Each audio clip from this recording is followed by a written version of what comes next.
something I'm not as much as this argument is.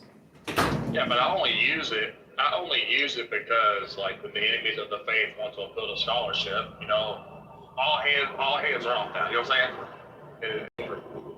Like, once you want to start appealing to credentials and scholarship and stuff like that, then we can talk about the prevailing view that even though it has modifications over the years, the documentary hypothesis has still been like this consensus view for like many years, right? And like for me, the documentary hypothesis is not an issue, but for like somebody like Caleb, like he said, if you're going to accept the documentary hypothesis, then you got to deny that the Torah is divinely inspired. But see, look what he's doing though. He's appealing to me theologically. But for me, I'm not going to give him my theology whatsoever. I don't care about that. That's irrelevant now. We're just going to talk about what we can talk about. You see what I'm saying? Like, I'm not sitting here saying that.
So Draco,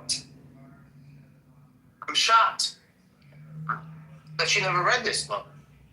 I think the three essential ones that are essential reads are going to be Trifo, this book, and Timaeus. If you want to make the argument, you make it, because it has a better understanding as, oh, they just didn't make the shit up. Because it's kind of hard to just say, oh, 3rd century, boom. It's got a lot more history than that. So you kind of sound like you're just a manuscript worshiper, at one point. So I don't know. It seems weird to just constantly ask for. But yeah.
Okay, so let me sit down really quick.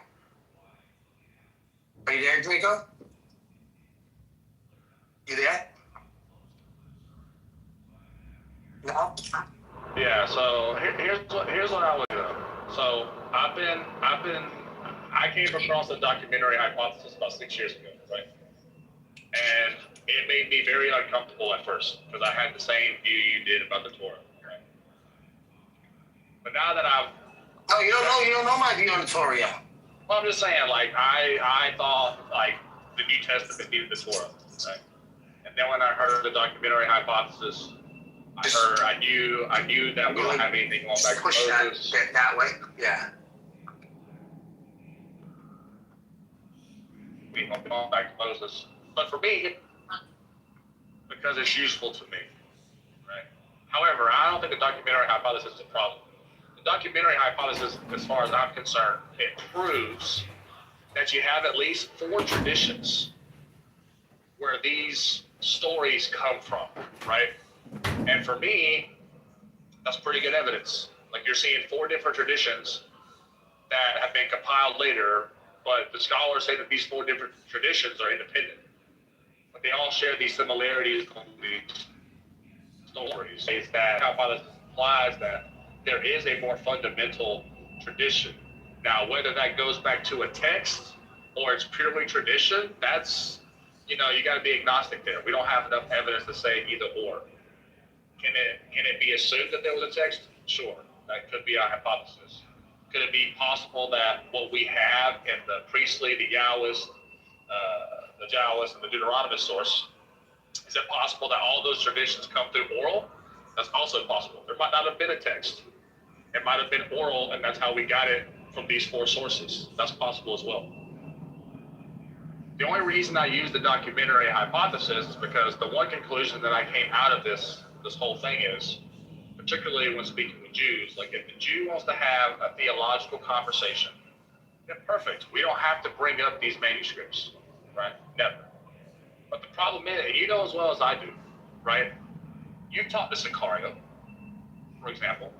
We'll talk to Sicario, and he'll engage in the theology conversation, right? But then the longer the conversation goes, you know what Sicario's view is. It's all made up. The New Testament is fabrication, yada, yada, yada. You've heard him say this. So as soon as he does this, bro, like, I'm going to use the documentary hypothesis full force. I'm going to demonstrate what they have doesn't go back to an original Torah. There's no evidence of a original, right? Just like there's implications of the original of the New Testament. Okay, there could be implications of evidence or a source that the Torah is based off of. The difference between the New Testament and the Old Testament is, or the Pentateuch, for example, like the Gospel, this is the Gospel and Pentateuch. The Gospel is decades. The Pentateuch is 1,000 years. Okay, that's point number 1. When you were asking me yesterday, I said, listen, are they both equal because they're both making claims? Yes. Are they both equal when it comes to textual evidence? Absolutely not. Now, just because the New Testament is decades and the Torah is 1,000, it doesn't mean, therefore, the New Testament is true. That doesn't logically follow. But what it demonstrates is that the New Testament is a more stable text than the Torah. And that's a fact. That can be asserted, that the New Testament is a more stable place, and when it appears, it's all within the 1st century or early 2nd century. So 100 years, right? Versus 1,000. Secondly, you have other individuals referencing the Christ. You don't have anybody referencing Moses like that. That's point number 2. My whole point is, when I bring this up to a Jew, is that they need to understand, as soon as they want to attack the text itself, if they want to be consistent, then they should actually abandon Judaism. They should abandon the Torah by their own criteria. And that's the purpose the Jews of the will argument. never abandon the Torah. How dare you insinuate such a heretical? Yeah, but that's the purpose of the argument, Mark. It's not about whether it's true, whether it's false. It's not about whether the contents are false or whether they're true. It's about the tradition and the text itself. What can be known for certain about it? That's the point of the conversation. Certainty. So,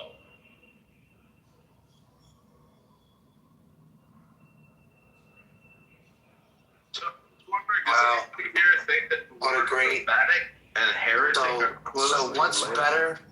What's a better text than the New Testament quoting the Old Testament? Wow. What do you mean? There's a lot of texts that quote the Old Testament, even prior to the New Testament. All right. Well,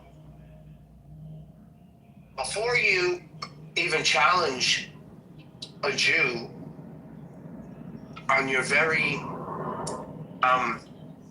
remedial, or should I say, juvenile argument of the documentary hypothesis, this book, the top here, Yeah. the thesis in Plato, the creation of the Hebrew Bible. Yeah. This is for me to compare this, right? The documentary hypothesis, which is the JEDP, right? Yeah. Well, This book itself, right, is not just tweaking the documentary hypothesis, but it's overturning it in its chronological foundation. Oh yeah. That's what I'm saying to you. No, trust me, I know. So when you bring up documentary hypothesis, I'm thinking you got left back in the 8th grade and you didn't make it to high school. Why?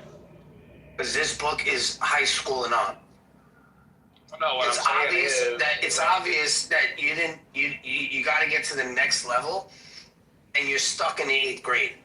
what's And the what next happens level, is you're Mark? getting too old. You're getting too old, and they're just gonna have to push you through. But it doesn't mean that you're gonna excel. Well, what's the next level, Bart? Exactly. This book right here. Okay. And what is it? What is it Yeah. talking about? So the Pentateuch was composed around 270, right? Yeah. It was written in early Hellenistic period. It used Greek sources available at the Library of Alexandria, right? Yeah. The laws of the Pentateuch were strong parables to either Athenian legal institutions and Plato's laws. The Hebrew Bible, as a national library collection, was modeled on Plato's program for creating a state-sponsored ethnical corpus, right? So the Torah is a Hellenistic era constitutional project modeled after, partly on Plato. So this is radical because it places composition of centuries later than mainstream scholarship, and I'll get into it even more. So the Yahwist will be 950 BCE. Yep. The Elohimist 850. Deuteronomist 620. Then we have the priestly at 550. Yep.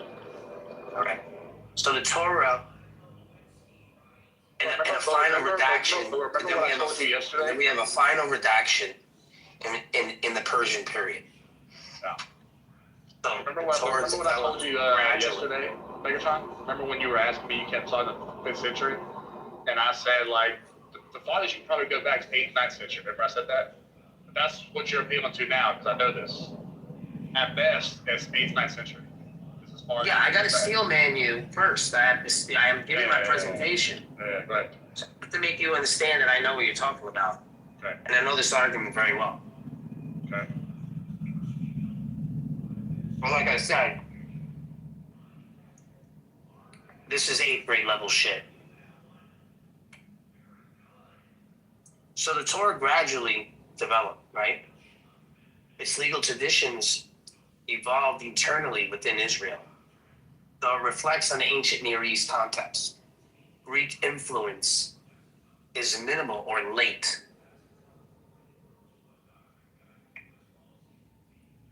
So, but I have a disagreement about the sources that they're quoting here. The Yahwist, the Elohimist, Deuteronomist, priestly. This the way you're laying this out. I wouldn't go this route. Okay.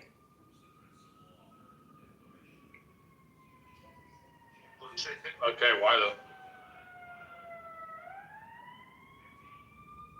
What do you mean? I wouldn't I? You have to understand, like, for example, Inspiring Philosophy has a video about the documentary hypothesis, and I like his theory on it as well. The whole purpose of They roll downstairs. go ahead. Look, everyone's got them. We have 20 guys here, Sam.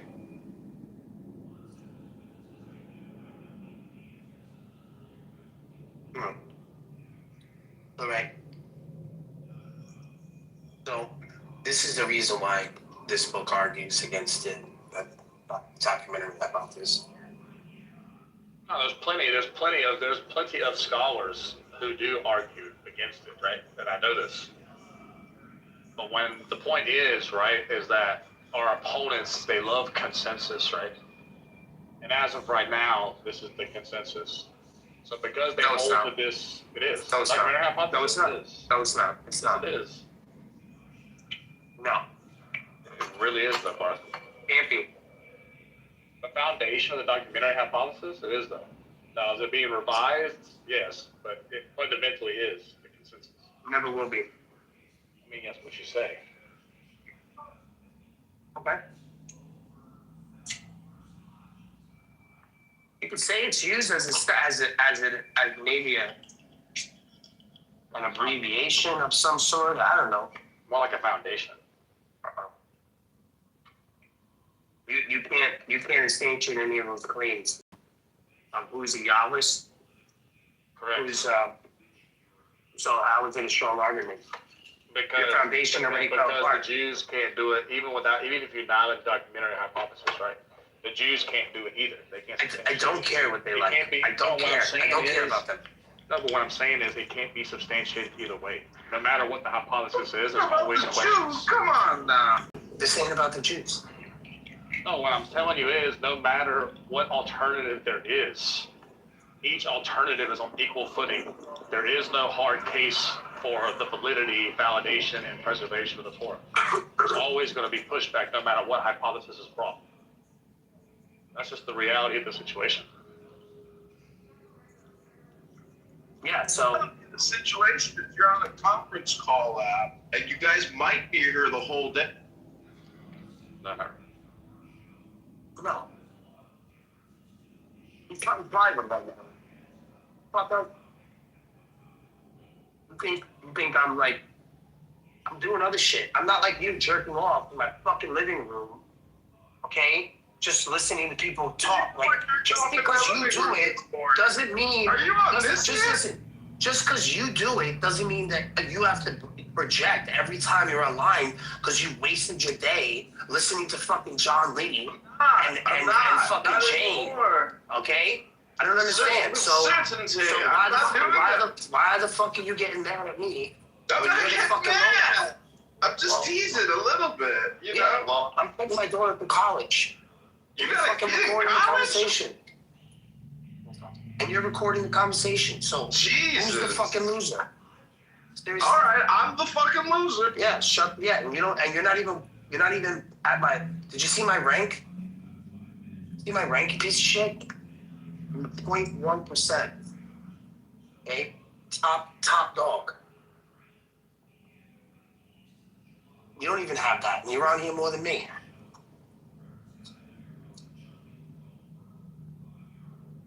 Fucking worried about what the fuck I'm doing. You should be taking notes, motherfucker. You heard me?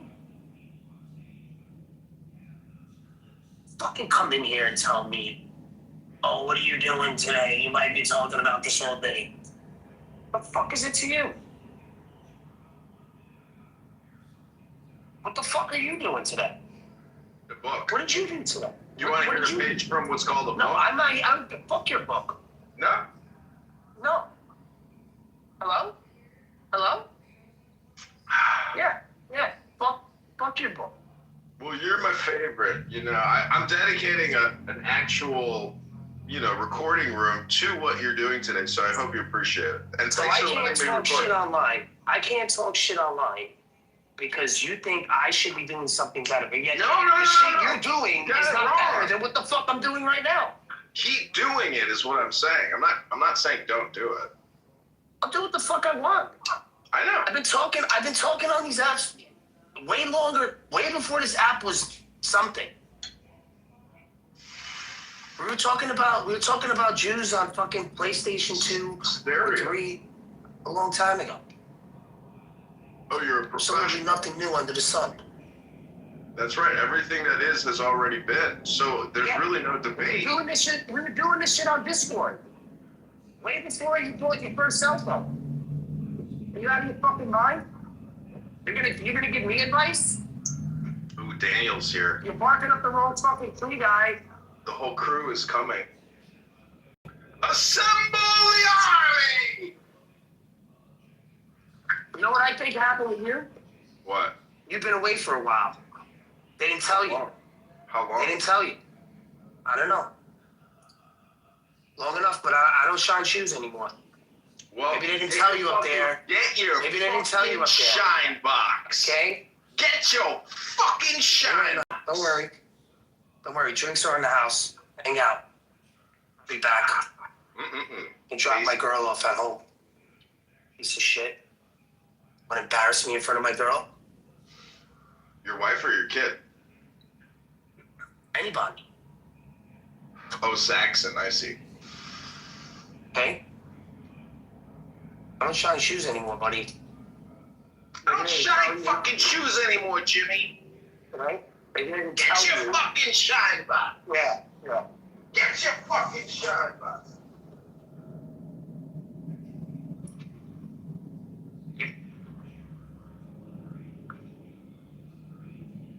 That's an asshole.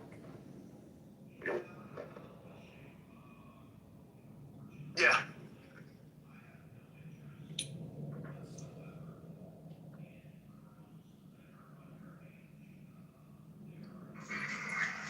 Asking stupid questions.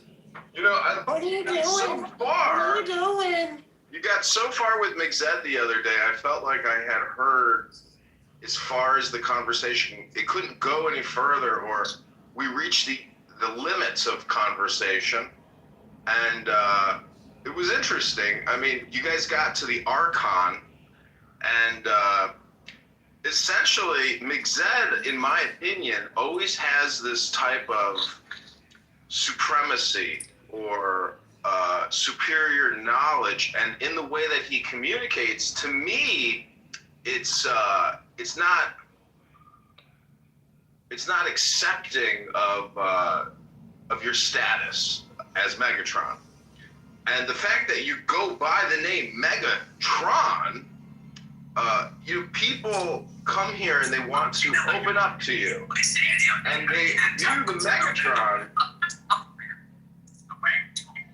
It's because this thing is not here. See that? You're always gonna have that. Look, the Shrike is not there. Hello? That's a permanent door. Hey, Joanna. No, it doesn't have the cutout. If Daniel can hear me, I'd like to speak to you. You didn't see where it is. Daniel, can you hear me? Daniel, All right. How are you? Okay. Well, come with me to John Lee's room because he's But talking all listen, about you. Request the door closure. Yeah, He's got to deal that's with the it. strike. You want to come to John Lee's room? He's talking about you and not bad, but about the restaurant thing, and everyone's like going crazy in there. What restaurant? Joanna, don't you know that John Lee is, a homeless vagrant living in an RV, and Yeah. he's just here to beg. He doesn't want to read anything. He's just here to put on the John Lee show, which is so pathetic and lame and It's boring. so gross. He's telling all these people about Daniel and the food and the restaurants. I would just love if Daniel popped his head in. No, go ahead, Daniel. Why don't you block Joanna? Oh, you're blocked. You're But he's blocked. bragging about you so much, begging to see if Well, you no, can come in the room. I called him last night because he's doing some shit. Yeah. He's With the telling homeless. everyone. Yeah, he's feeding the homeless now. Yeah, he's having a big Anyway. barbecue today. 2:00. Yeah. Dude, I saw pictures of him. I think he's like, for whatever reason, I think he's being honest, man. Something happened to that dude. His mom was dying or something. Like, he trolls. He can't control his trolling, and yet he's not trolling here. You asked me, do I think this food thing is a troll? Is what you asked me. And you said no, but it seems like. But you asked me again. That's my point. Yeah, but it seemed like after you went on, you just kind of gave good reason to think he's trolling again. Is what I'm saying. I'll tell you what, man. I know you're a friend of mine. I'm close to sending you down too when you act like this. Okay? So. I'm serious. I'm serious. When there's a certain standard of conversation. So is this not just the dumbest, like childish, like immature, infantile, mediocre show in the world? Like, how is this glorifying Jesus? How does the John Lee show edify the Christ? Hello? Oh, you're horrible, Mr. Horrible. So John calls me I called him. And fucking, there's this app where restaurants throw away all this stuff at the end of the night. And I was just letting him know, like, if you're fucking getting horrible 2-day-old bread for these people, I'm like, bro, like, are you not like a complete fucking Jew like me who wants a cheap meal? And I'm like, go and use Too Good To Go, the app Too Good To Go on Apple or iOS. I mean, this app is fucking amazing. Anyway, at the end of the night, restaurants will list all the food that they're about to throw away that they weren't able to sell. They have excess, and you go in there and they just pile it up for you. Too Good To Go, man. Too Good To Go. And anyway, so I told him about that. I'm like, you're such a fucking dumbass piece of shit that you're feeding these homeless people fucking donuts. Number one, it's bad for their fucking health. Fucking retard. Number two, you're feeding them subpar food when you could be feeding them free, like fucking expensive, like real food that we eat. So I corrected this motherfucker. I'm gonna go back in and listen to the rhetoric. No, Joanna, tell that motherfucker Okay? to go to, please. I'm begging you, Joanna. You know I All love right. you. Tell me. Too Good To Go. Just go in there and say Too That's Good all To he's Go. talking about right now. That's what I'm Yeah, saying. on Apple or iOS. He's telling everyone Daniel Nero called me. He told me about Too Good To Go. He's on a rampage. Oh, fuck yeah. Too Good To Go is Come my with me. He blocked me from the fucking room. No, I'm gonna go in there and I'm gonna tell him that I told you to tell him that.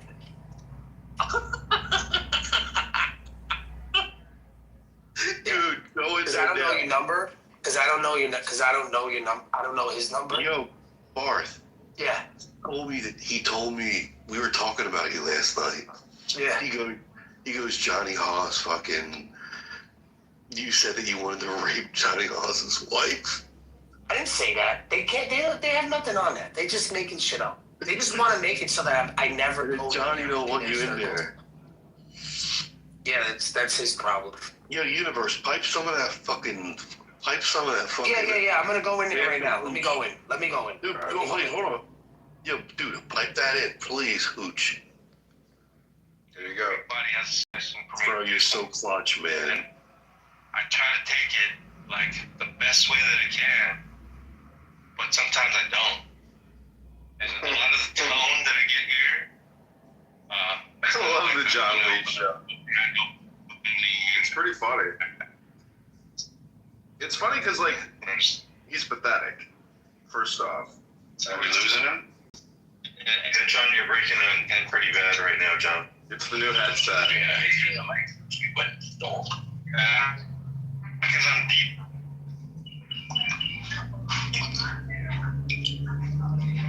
Hello? Yes. Okay, here we go. Ooh, I'm looking at Tom and Jerry's euros. Holy shit, $5 for dinner. Wow, they sell out. You get a surprise bag of food for like 70% off. We can hear you pretty clearly now. Wow. Okay. Oh my god, Whole Foods? I have a question. Is there a limit on the chicken leg? Oh my god. Chicken leg limitations. Okay. No, it's okay. Just give me 20 pounds then. Dude, this is amazing. These are like some of my favorite restaurants. Yeah, there's no limit here. I don't see a limit Limitations. on the advertisement. Some places like have 10-pound limit.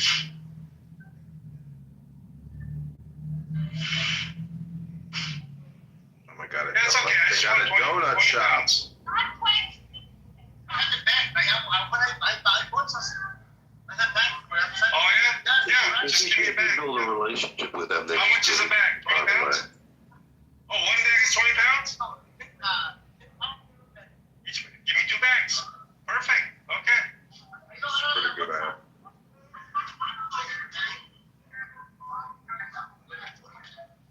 Ooh, tropical smoothie cafe.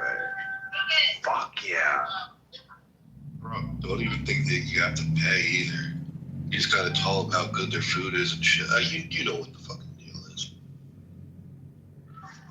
It's the same thing over there? So Say they hi. tell you to bring your own packaging? Wow, you have a bag. Perfect.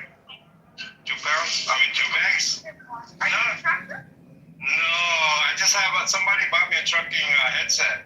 I'm just like, Oh, wow. go online, social media. But I do drive, and so it's Alright, I'm good gonna for try that. my first one But tonight. yeah, everyone asks me, are you a trucker? Oh, you gotta pay for it now. Yeah, everyone asks me that. This is really lame that like John Lee's show has essentially become like him live streaming his life. Can't believe it's gonna be like sort of weird. It's all Sunset's fault. Alright, I'm gonna raise my hand to show Wait, you. John, what's all Sunseat's fault? Daniel, I'll pipe you in. Asking me like, Buttercup! Buttercup, will you? Yo, pipe me in. I'm banned. I know, hold on, I'm gonna put it in chat. He's not bringing me up. Hey, John. Hey, What's up, Buttercup? Hey, Daniel. Buttercup, what's going on? Are we streaming live? Yeah, Looking I'm at content? looking at like 10 cell phones right now. Wow, nice. I heard you had 70 cell phones. Is that true? Yeah, That's crazy.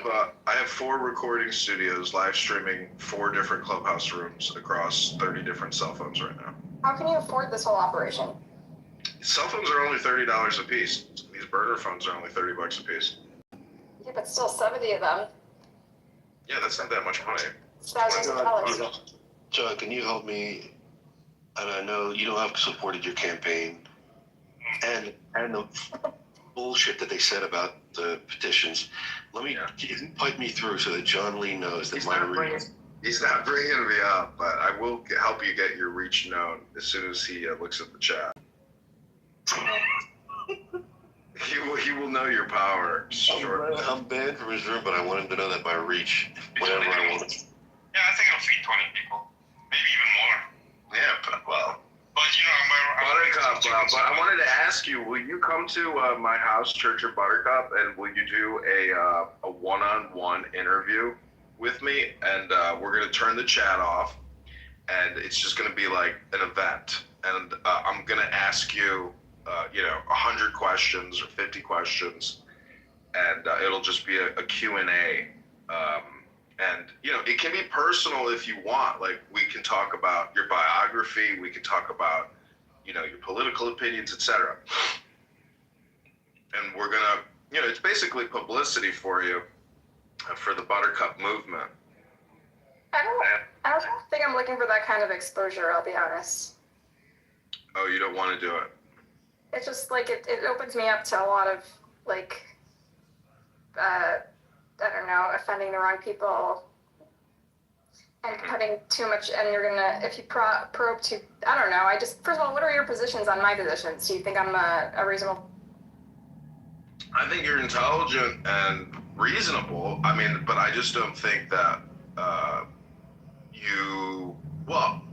I would just say that the law stands in your way with regards to your positions, because like people on this app will say that they actually support the October 7th terror attacks and claim and say that that was a valid military attack. Like, I've heard Prince and other people on here actually say they agree with it. So what's your point? What does that have to do with me?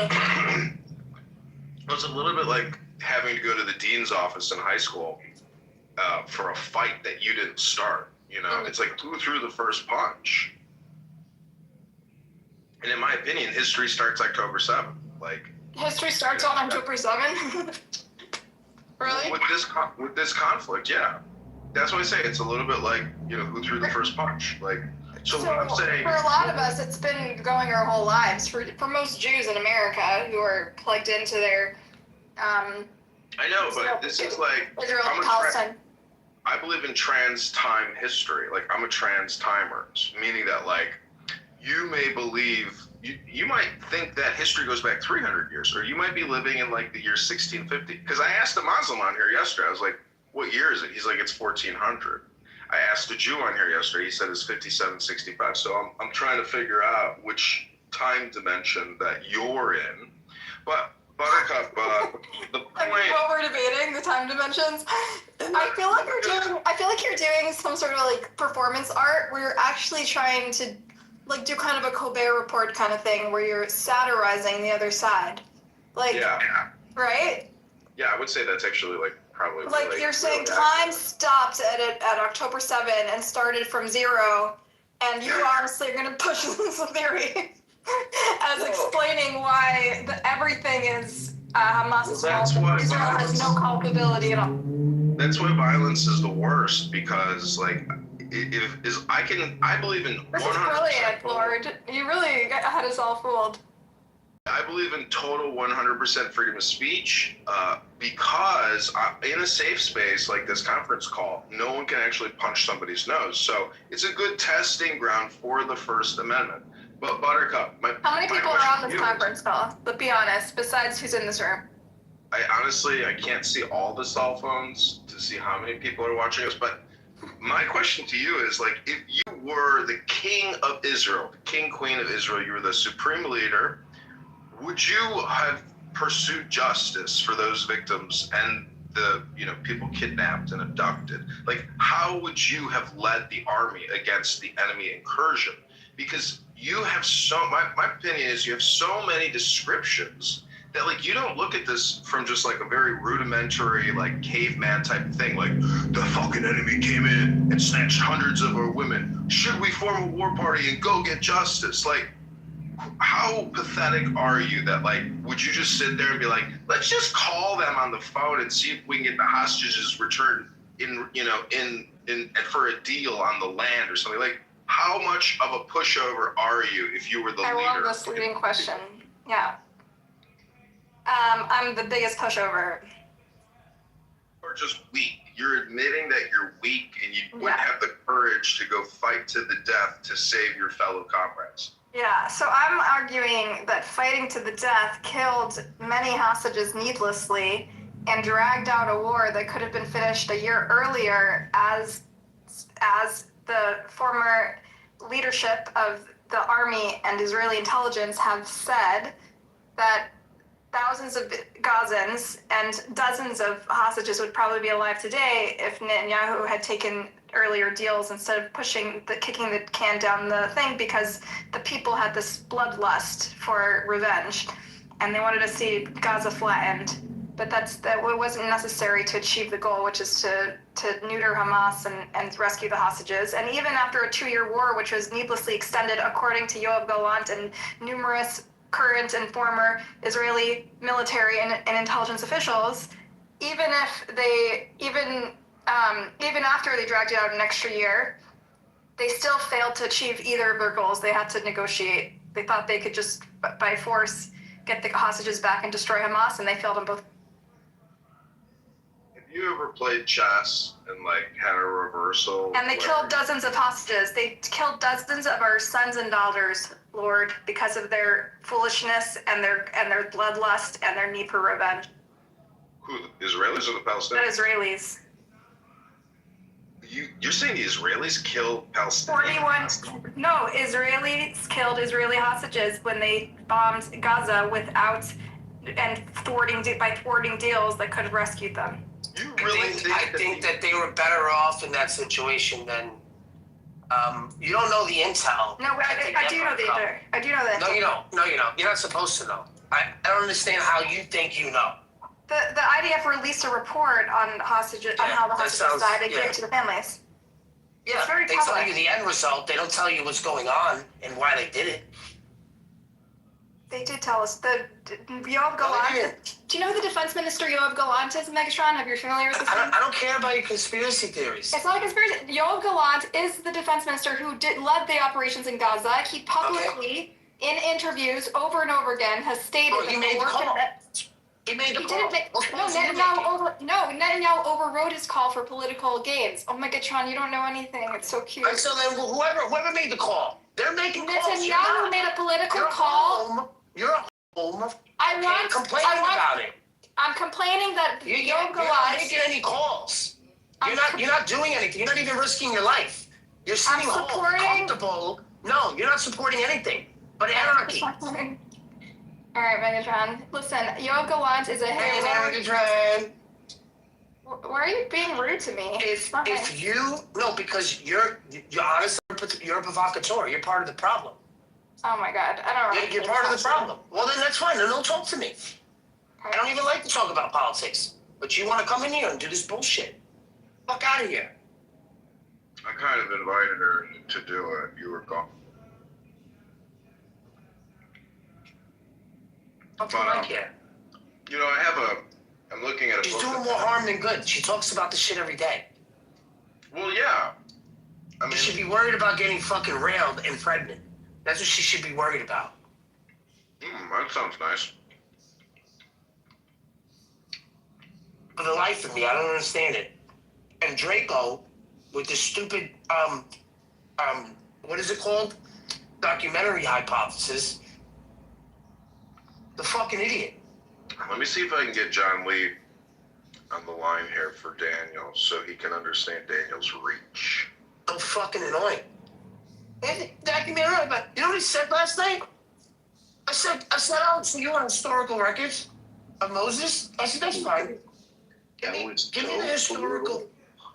Yeah, I told him. And you know what he had to do? Brutal. He had to concede that Jesus is the myth. And I think What was that? He had to concede that he said Jesus is a myth. You believe this shit? Who said that? Just to get one over on the Jews. You had to say Moses and Jesus were in the same camp in terms of historicity. Yeah. Who said that? When you quoted it like that, it was like, There you go. Barth. He does it to himself. All right. He does. Draco does it to himself, so I would otherwise feel sympathy because I really like Draco. But that's on him. And you actually were really chill about it, too. Let me know if you guys want to hear the John Lee show. I want him to know my reach. That, like, just because he banned me, that, like, Water range. Fat? you have John Kitover on your side, you can enter any space. I'm And there's no stopping it. It's Water true. range. I'm like an octopus on this app.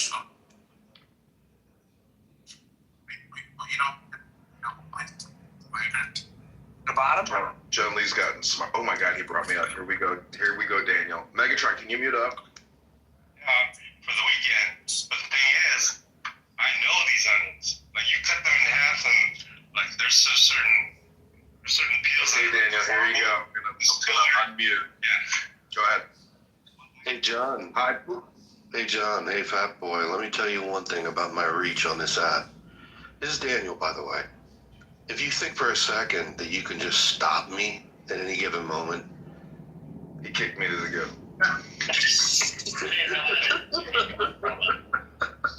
alright. No, you couldn't have known. John, is this all from your donations? This is awesome, man. Can I ask, didn't Daniel help you last night? Why'd you kick him so fast? He called to help you. Again, we're not litigating anything, Joanne. If you start to, I'm going to send you down. No, Are you listening to me? Sure. If you mention that one more time, you are going down. Is that clear? I got a clip there. Threatening me? I don't understand. Yeah, I guess I have to say yes. Okay. I thought he helped you. And then, again, are you listening? assume that you This guy's busy working, and Daniel, you put a fucking virus in his head. This is hilarious. Your reach is vast.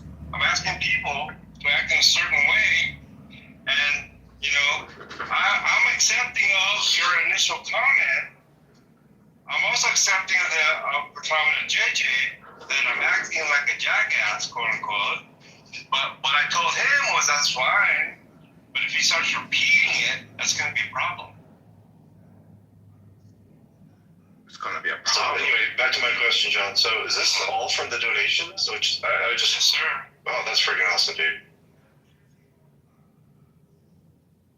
I mean, literally, I only spent a few bucks.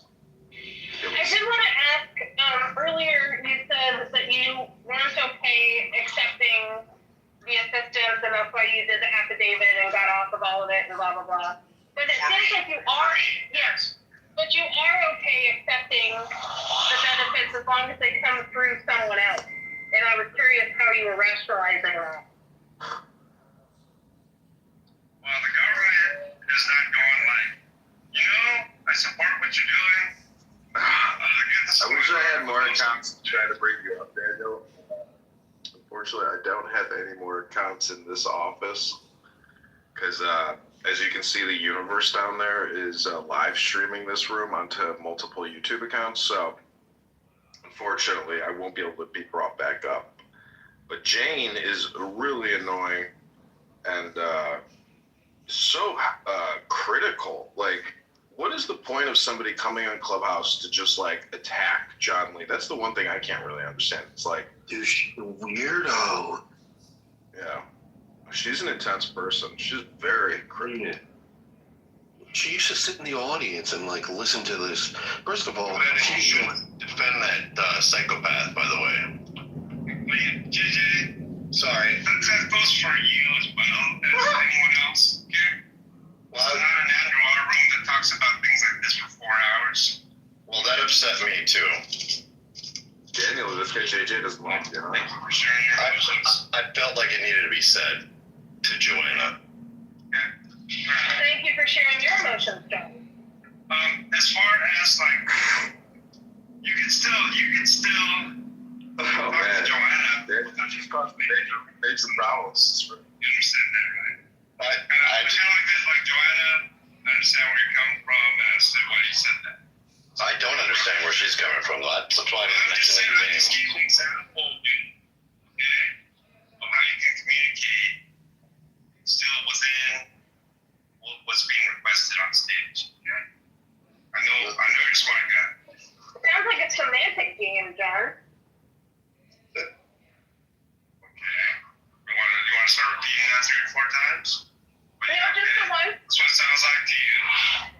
I'm not asking for an explanation. Just informing you. Okay, yeah. I accept. The chats your are all like, perspective. please focus, John. Don't get upset, John. Keep doing what you're doing, John. There you go. Sounds like a semantic game. I heard that. Sounds like a semantic. But it beats Andrew's room by about 1,000,000 to 1. Andrew has deep intellectual conversations sometimes, if you like that.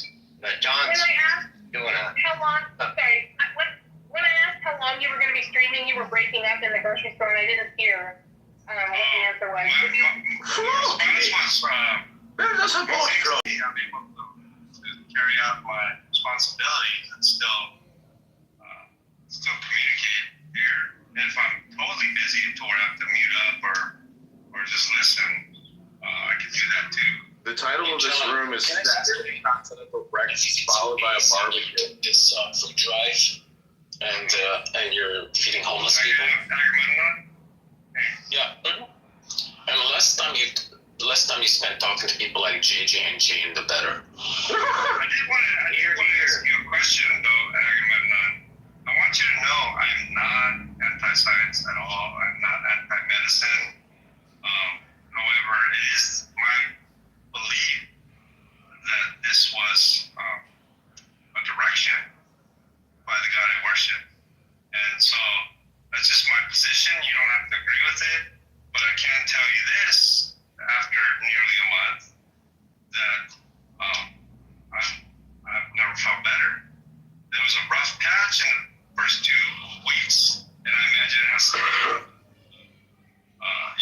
withdrawal symptoms and so forth. But it was the case that I actually fasted for 7 days, Agamemnon. And from my understanding, because of that, it lowered the blood pressure.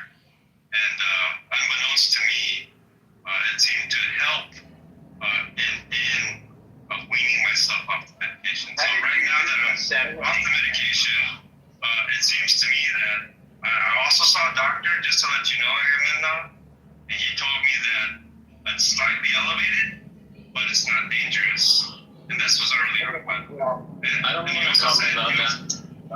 He also said that if it does remain elevated, then I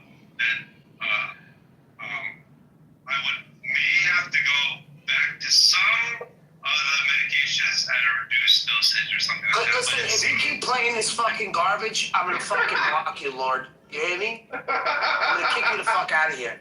This was for Cut that shit Daniels. off. This was Sir Daniel's pleasure. Yeah, all right. This Well, is totally that's pointless. fine. All right? I agree with you. It's totally I've been fucking listening to stupid. these people for way too long. So, I don't think you realize how long I've known them. Going on 8 years or some shit. Fuck out of here. I don't have to listen to TV and shit. well, it's over. I'm out of there. So why do you have the semicolon and then atheism? Like you just wanted to throw that in there to... I don't know. Well, I don't know. That's how I felt at the moment. Oh. It's the feeling, you know? Well, we got Caleb here. Ribono Shalom. Good Shabbos. It's not work to use your cell phone. Is it the electronics? I mean, it is. I mean, I don't pretend that using your cell phone counts as being Shomer Shabbat. It doesn't.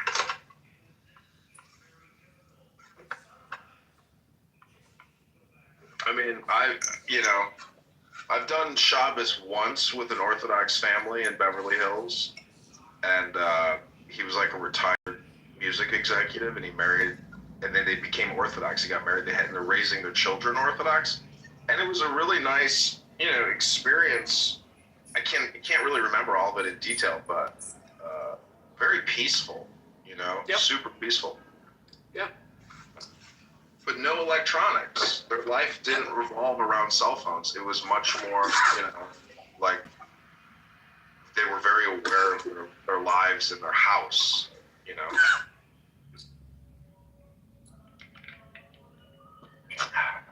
I think that's why Clubhouse is like a good metaphor, because like a house can be used as like a metaphor, an analog for just about any conversation, because it's compartmentalized.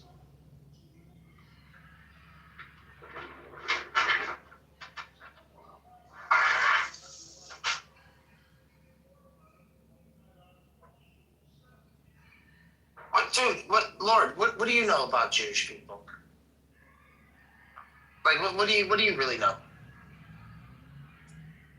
What do you really know? Besides the online bullshit. Be honest. What do you mean? I spent my whole life, my uncles, my aunts, my cousins, I've been to Israel, I've been to synagogues, I've studied Jewish books, I go to forum, I go to holidays, I don't know, but I'm not really I'm not educated, I'm not, it's never been a part of like my daily lifestyle. It's always just been like a hobby of. Yeah, it's a hobby, yeah. Yeah, like a hobby. But I agree with, I have a book called The Tanya by the Alter Rebbe, and to me, that's real Jewish wisdom, but it's universal, and it's probably hermetic. But nonetheless, you just want to read books. Yeah, I'm in the book club, and actually I'm going to a Jewish book club it's about the Rebbe, so, but to me it's philosophy, and it's about God, and God is about love. When's the last time you went to a concert? I go to a regular country. When was the last time you went to a concert? Week, Friday, Saturday. Yeah, right. What was it? Yeah. How much was the ticket? What'd you sit? It wasn't a concert. It was a live band at a bar. That's not what I'm talking about. Yeah, I know. You're talking about like a whole, Live Nation ticket purchasing experience. Right. Yeah. Yeah. I It's don't been a while. know, 3 years, downtown Chicago, Lollapalooza, Grand Park. 3 years. I had to be more than that because we were in COVID back then. So try again. Try again. I don't know, maybe 4 or 5 years ago. It can't be that long. I mean, you know, I Gotta be usually drink longer during than that. these concerts. Gotta What's be your point? longer Do you than have a that. point about it? When was the last time you were like moving through a crowd of people and there was just nothing but a sea of people in front of you? I went to a country western fest here in Chicago called Barbecue something Palooza. I don't remember what it was called. Okay. It's called Windy City Smokeout. Okay. Do you have a point? Do I have a point? Yeah. No, I mean, you always ask me all the time what I'm doing on here. So I'm just asking the same, like, what are you doing on here? Well, I have Should a go to shared a festival. common interest. I have a shared common interest in the GOD. You know, but I'm about to read a book by Eliphas Levi, who was a Kabbalistic mystic in the 17th century in France. How is that going to help?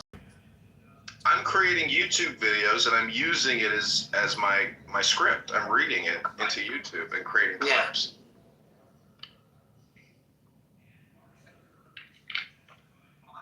And it's a really interesting book. I mean, there's a lot of fascinating. He's basically arguing logically using proofs, etc., for God. I see you're moving throughout the world. I'm sitting in a library here. You know, you can't do what I'm doing because you're working. You're doing things. I want to sit here and just read a book. You know, smoke weed and drink coffee.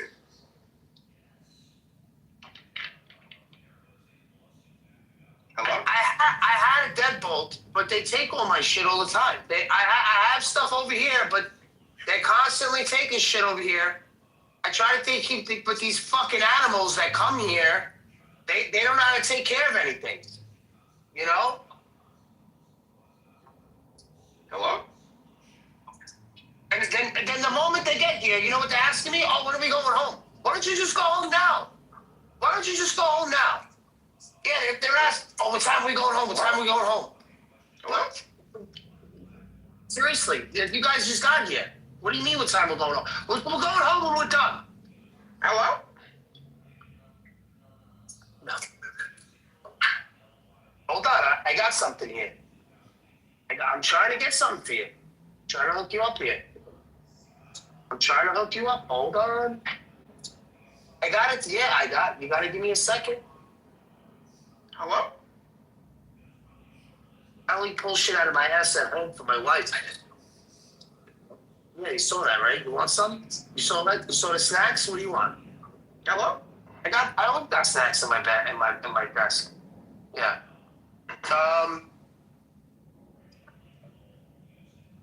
It's got to be something over here. But thank you for making me look, because now you just made me reminding me I have potato chips in there.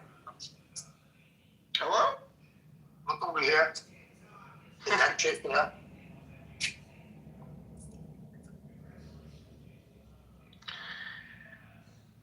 I saw a video of a homeless guy getting robbed of his candy in his bag. I gotta find the top piece. Very tragic.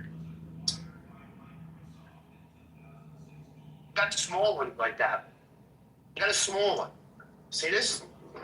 Yeah. I told you. Mr. Barth. I told you, come to Papa. You come to Papa, and I take care of you. Mr. Barth, I didn't bring the strike for the bolt on the dock. Nobody better than Papa. Okay, listen to this, Barth. This is Article 4. Solution of the fourth problem. Religion proved by the objections which people oppose to it. The objections which one may make against religion may be made either in the name of science or in the name of reason or in the name of faith. Science cannot deny the facts of existence of religion, of its establishment and its influence upon the events of history. It is forbidden to it to touch dogma. Dogma belongs wholly to faith. Science ordinarily arms itself against religion with a series of facts which it is her duty to appreciate, which in fact she does appreciate thoroughly, but which she condemns still more energetically than science does. In doing that, science admits that religion is right and herself wrong. She lacks logic, manifests the disorder, which admits the need that it has of being ceaselessly redressed, directed by the spirit of charity. Reason, on its side, examines dogma and finds it absurd. But if it were not so, reason wouldn't understand it. If reason understood it, it would no longer be the formula of the unknown. It would be a mathematical demonstration of the infinite. It would be the infinite finite, the unknown, the immeasurable measured, the indicible named. That is to say that dogma could only cease to be absurd in the eyes of reason to become in the eyes of faith. Science, reason, and good sense in one. The most... Joanna, hey, thanks for prompting us to go in there. That was very funny. Daniel got a kick out of that. Yeah, I got thrown out because I said, why'd you do that to Daniel? He helped you last night. And then I got kicked down. But, I mean, on one hand, he's bragging that Daniel helped him find the food. But then when Daniel came in the room, he kicked him out. Welcome, Cora. What a piece of shit. Oh, I missed some drama. right there. Hi, Corey. You feeling better? I'm doing radiation right now, so it's touch. Does that hurt? Not really. Not well. At least not yet. I've only had 2 treatments so far. Okay. Okay, so since you guys are home, and I know Joanna always loves a good movie, you Yeah. gotta watch Blink Twice. Okay, let me get my remote. Yeah, it's on. It's on. About what Prime? It's on Prime. Prime. It's on Prime. Okay, I'm there. I'm on Prime. What's it about? You gotta watch it.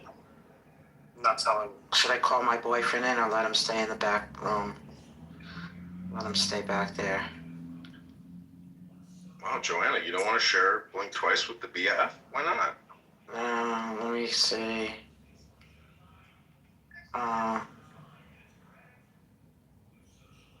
Alrighty. Because Daniel's my boyfriend in my heart. I'd rather be here with him. Oh, damn, sugar tits. Mm. Daniel, how do you like to make love to a woman? Do you have a way to, like, you know? Yeah. How do you foreplay, Daniel? What's your foreplay game? I wish I could say that it was something. Blink twice. multiple. Sorry, Daniel, I interrupted. I see it. It's a guy taking a picture. Okay, I'll mute up. Yeah, it's very mundane. Very mundane. John, I've missed you, honey. Or I've missed you, honey. We have. What's going on? You're having radiation? What is going on? We have It's normal. What he talked about? What is going on? The same thing that's been going on since November 4th. Like what? Was there any new discovery or? No, it's She's healing. prophylactic. Basically, they do it all the time. Okay. They're You're trying to get alright. any like little stray cells that might have escaped. You know, like. Gotcha. Okay. How are you physically? Did you physically heal up well? I mean, my scars are still healing, like in the scar way, but all my sutures are closed up now. Yeah. I'm glad to hear that. Oh my God. Still got kind of like the square boob look, because the scars at the bottom of my breast have to soften up. Yeah, but hold on. Cora. But how's that ass? Is it still good? Can that be The massaged? ass is The intact. ass is still good? Okay, all right. That's all that matters, man. As long as that fucking ass is still there, we're in Yeah. good shape.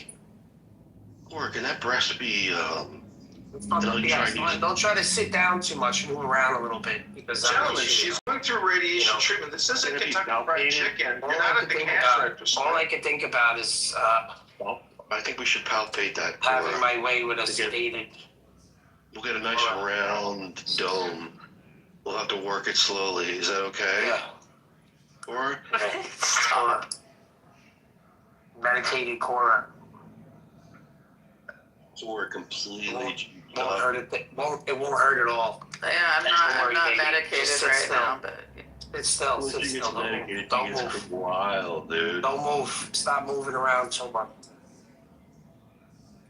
Well, I do have to go put Aquaphor on my boobs soon, though. Oh my God.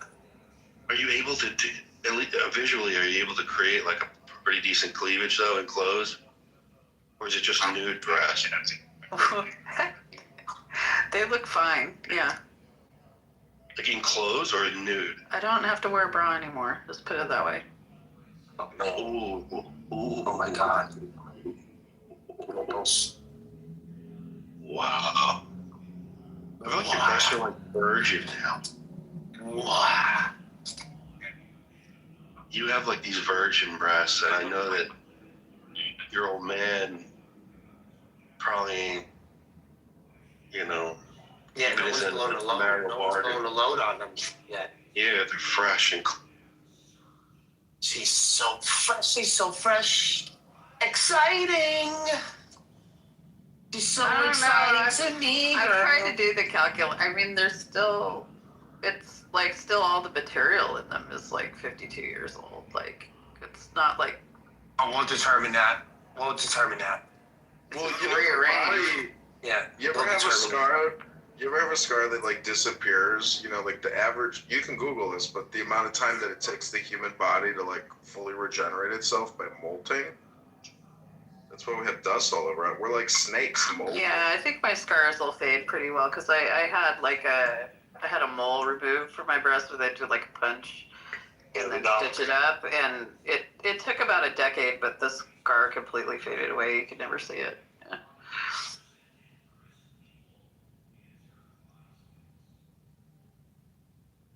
The room. This is Transformers. Okay, blink twice. It's starting. Oh, you're gonna watch it now? Yeah, when am I supposed to watch it? No, I didn't know you were gonna watch it now. I mean, Yeah. Lord, this is a good movie. You should put this movie on since you're home. blink twice.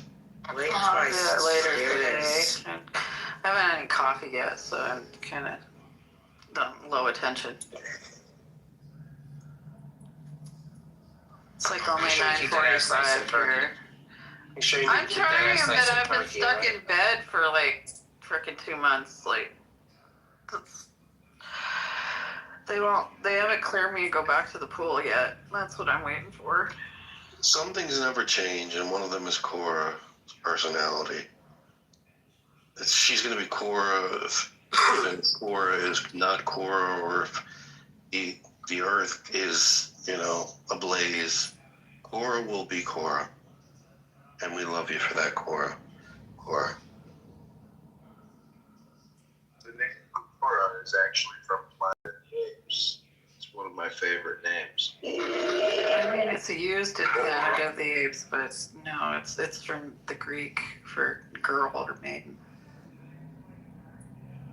So I love that little yell you do at the end of any expression you make. you know what's interesting? You know what's interesting about words is they're sounds, and so if you try to like visualize yourself as being like the first humans using those words and uttering those sounds, I think it's a little bit like onomatopoeia, where it's like if you say boom, bang, like in Batman. So if you say God, or you say Abraham, or Babylon, like, they're like magical. Do you know about notation. the Kiki and the Booba effect? No, what's that? So it's like almost consistently across cultures, regardless of language spoken, like on a statistical basis, not on an individual basis. But if you if you show people two drawings, one of like a blobby sort of like, thing, right? And another one of like a sort of asymmetrical, multi-pointed starry thing, right? And you go, which one's Kiki and which one's Booba? They always name the blobby one Booba and the spiky one Kiki. Regardless. So if words supposedly accurately describe, concepts, to me, Megatron, is like the ultimate. But also it's like from that movie. And so this room has been rebranded Transformers. And so Cora, I know you're like kind of on the left. And again, this room is not about politics, but it's about God. And, I'm just like really annoyed with Andrew R., who his room always devolves into basically an argument about pronouns and giving men who pose as women respect by talking to them with their preferred and suggested pronoun. And so I'm just, you just basically demonstrated that, blueberries and spikes, or spikes and blueberries, how in the world have we gotten to the level in 2026 where, we're arguing about the words, but real trans back in the day, they didn't like demand that you address them, with the chosen pronoun. But Cora, don't you think it's kind of performative? Like when you go to Target and a man wants to go into a bathroom that you just put your little, daughter in, and he wants to go in there and do his makeup or something. And then when you accuse him of being a man, he wants to put on a show and say, oh, first of all, my name is, Janet, and my pronoun is she and her, and I have the right to use this bathroom. Like, don't you think he's still putting on a performance, and therefore it's ridiculous, and you should be like, sir, you got to get out of the bathroom. You can't be in this bathroom, It sir. depends on the person. Does it really depend on the person, or shouldn't we have a level of standard? Some people, I've met some people that obviously do it because they're like narcissistic and have some sort of like histrionic personality disorder, and it feeds into that. It gets them the attention that they're seeking, right? What kind of But I also know people that are legitimately trans and just because of the body they were born with, it takes a great deal of effort for them to pass, So my point is like, I've been meaning to put these things on all fucking day, and I don't have scissors to cut. hi, Boris my point is, Cora, my point is that the law should dictate whether or not, men dressed as women should be able to go into a bathroom. No, I think it's a social negotiation that's situational. Well, that's what the law is in a way, but it's on the books. So until they change the law. That's someone in Mississippi influencing whether or not I can do what I want to do with my friends in Oregon. Got it. So what? If you want to do it on a more localized basis of ordinances and laws, sure, I guess that might be more applicable, but I don't want any federal laws like, You were like, wait a minute. intruding on You don't want a national law social liberties. Yeah. Yeah, you don't want a national law on gendered bathrooms. No. That's stupid. Okay. Yeah. Okay. Well, thanks for clearing that up. And so I think the easiest solution is just to like remove the fucking friction and have non-gendered bathrooms, period. Like have gender neutral bathrooms for everything. Like you go to a fucking restaurant, there's 2 bathrooms. Doesn't matter which fucking one you go in, it's identical. Why would you need a sign on the door? Mm-hmm. And a lot of places aren't going towards that. Not for nothing, but I thank the transgenders for that, because they've really fucking upped the fucking bathroom shit, like to higher levels, Yeah, they remodeled the high school I'm in here. this shit fucking by myself, I'm in the fucking stall. I'm in a whole room by myself. It feels like I'm on vacation or some shit. I like it. Yeah, they remodeled a high school here with gender neutral bathrooms. The kids got more private, nicer bathrooms out of the deal. Yeah. Like they took took 2 cruddy, small, stinky spaces, made them into a big loungy area with full doors on the fucking stalls, right? And it's fucking like Ally McBeal office. Like it's nice. When we built the Google, or like the Bloomberg building, Google, AOL, like all these big companies, and these private like law firms, they have these rooms a little different from one another. And some of them are in the middle. Some of them are for little couches and it has a TV. Or some are just a room with a high, like a high chair with like a looks like a bar stool. But each room you go into, when it's a sliding door, you can't slam it. It'll self-close in the end. And as soon as you close it, sounds like Star Trek. It's crazy. you can't hear anything. So they're designed for you to go in there. Nice. And So you have can like rip quiet a space. big old fart and nobody knows. Well, that's the thing, like, no, but they're all over the place and they're scattered and they're kind of like designed that way. See, the I don't trans know. are making life better for everybody. See? Yeah, they do it so people don't get like overwhelmed and shit at work. I do want to confirm the What's up, word man? trans is short for transformation, right, Cora? It's trans in and of itself, right? Like formation is its own word, right? So transformation means moving from one formation to another. That's So what it's we call it. change, right? It just means change. Yeah, exactly. So how does a man change into a woman? Well, 'Cause you're taking outwardly one it's all radical cosmetic. Like outwardly it's all cosmetic, but But not inwardly, not psychologically. I think trans women are trans women. They're not women because in general they don't experience, unless they have like crazy parents, they don't experience girlhood. Oh, I see. Oh, Yeah. okay. Well, that's a big Sleep in thing. there. You know, Your mother but does. some trans men or some trans women may say that they did experience work? womanhood, but in a different way. Can you accept that? Girlhood? No, they can't. That's what I said. Unless they have like, what's it? There was like this one of the sons of like Louis the 15th, I think, was raised as a girl, right? He experienced girlhood. You know, if he was treated like a girl in all the social ways, sure, right? So I would be more inclined to call him what's closer to a woman than someone that was raised as a boy and then decided they were a woman in like their mid-teens, you know, or something, or 20s. Are there any like, you know, is there anything that you're opposed to with regards to like social conditions, you know, family or society? Like what in the world today do you disagree with? Well, I mean, like, you know, pedophilia and incest, you know, that's problematic. So pedophilia and incest. Anything else?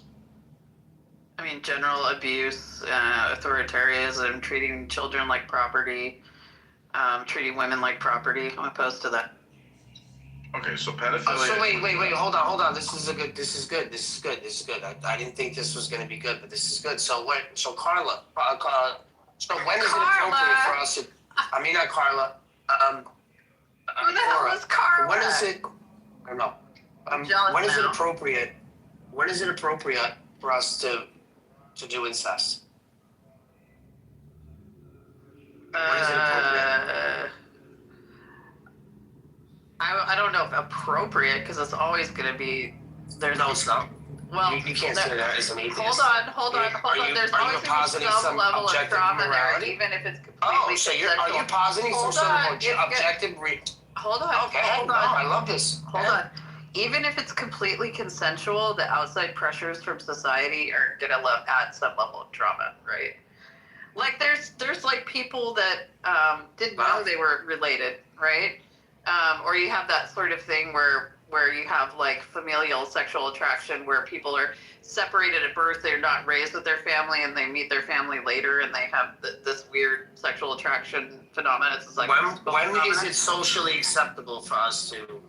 and they act on it, right? And even though that's completely 100% consensual, there's still a social stigma to it that's going to add a level of trauma, right? So I don't know that appropriate, like, but again, I would say incest that reduces all risk of harm or production of offspring that, you know, are put at risk, and is completely consensual and isn't, you know, I mean, I'm not gonna be mad about it. I'm still gonna get the ick from it, though. Okay. So basically, if you don't know about it, so you're okay with it. Yeah. Okay. So then you're okay with it. I don't know why. Well, no, not What's if they're going on making right like kids that are like a burden on Yeah, their what do you think? That's system. gonna eventually that's gonna happen. They're gonna be boinking each other. Yeah, it's gonna happen.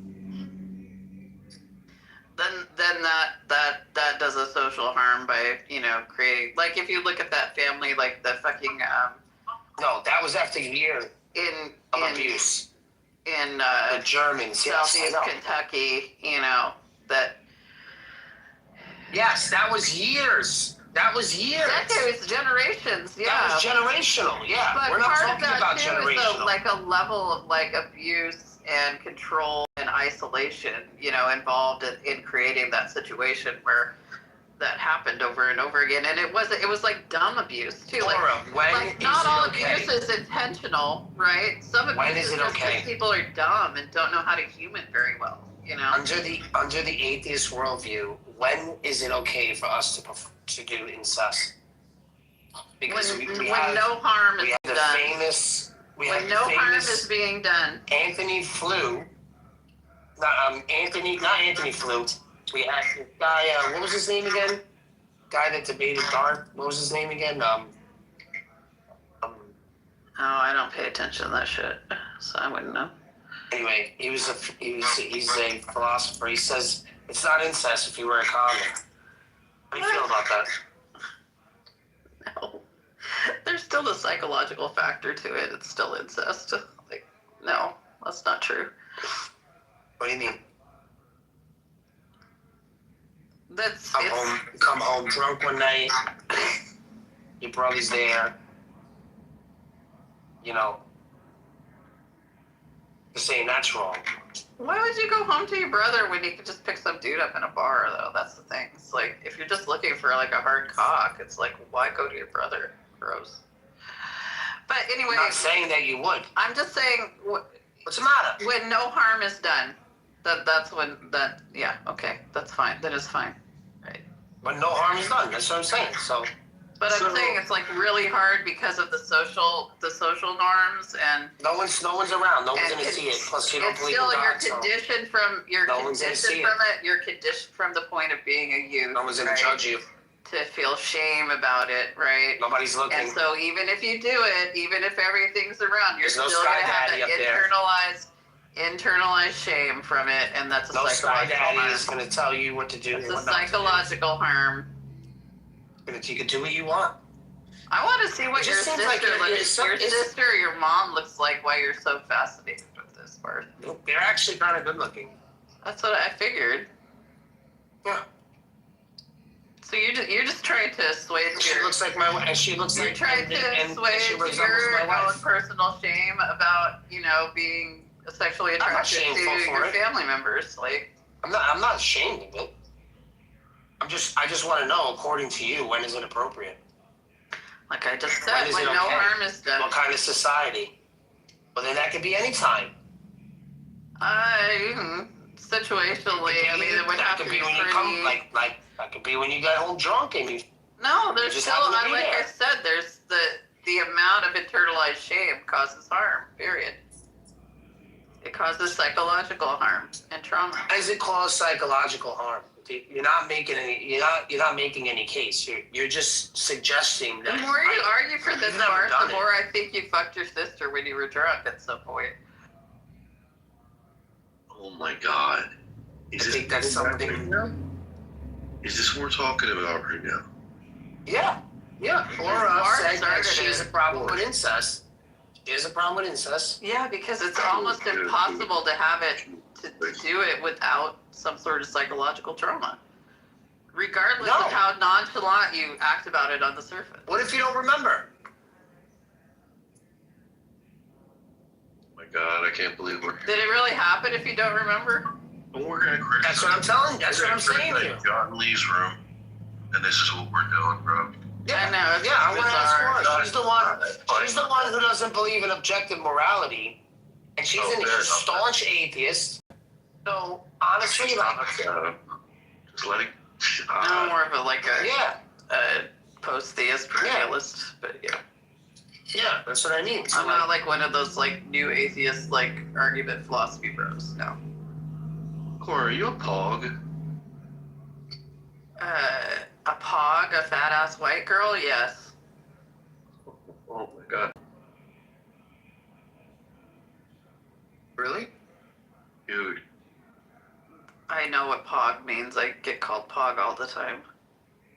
I don't know what that means. I just told you what it means. It means fat ass white girl. PHAT. Come on, let's be PHAT. Look at this the rosy cheeks of this little sneak. Saxon. Oh, who's this? Oh, Look, to what do we owe the pleasure of your little over there? Oh, my coffee's here. I'll be right back. Cora, she makes me sick. This conversation makes me sick. Oh, stop the voice, John. Fuck this. You call me on show the aristocrats. What are you using them for? Because I gotta cut them up and use them for this.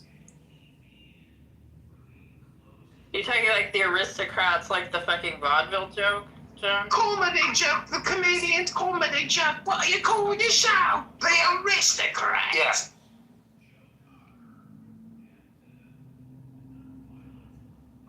Dude, our show is never gonna make it to syndication.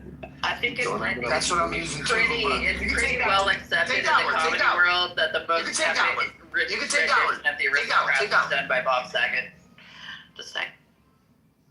Yeah, I've seen him. I saw him do stand-up at a casino, and he was very funny, very dirty. But it was really just his fame. That show, in San Francisco. What was it called? With the family. Full House. Full House. Full House. Da da da da da da. See, the sitcom is a special thing because it centers on the house, and you sit on the couch. And I've been casting myself in sitcoms on Quora. It's kind of interesting, Quora, that Sora and Suno are two really powerful AI apps. Have you used those at all? Anybody? Hello? Hello?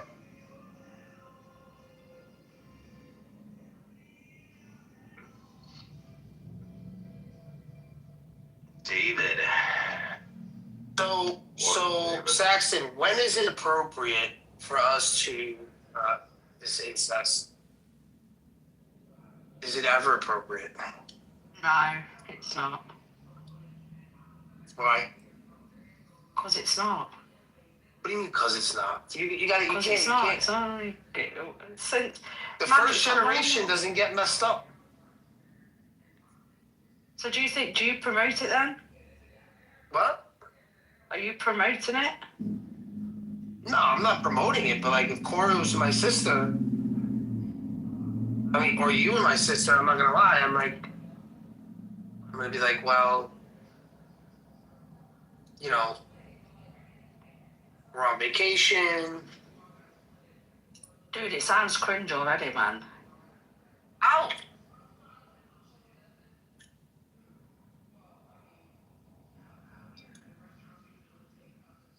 Muslims do it. But we're not Muslims. No, I know.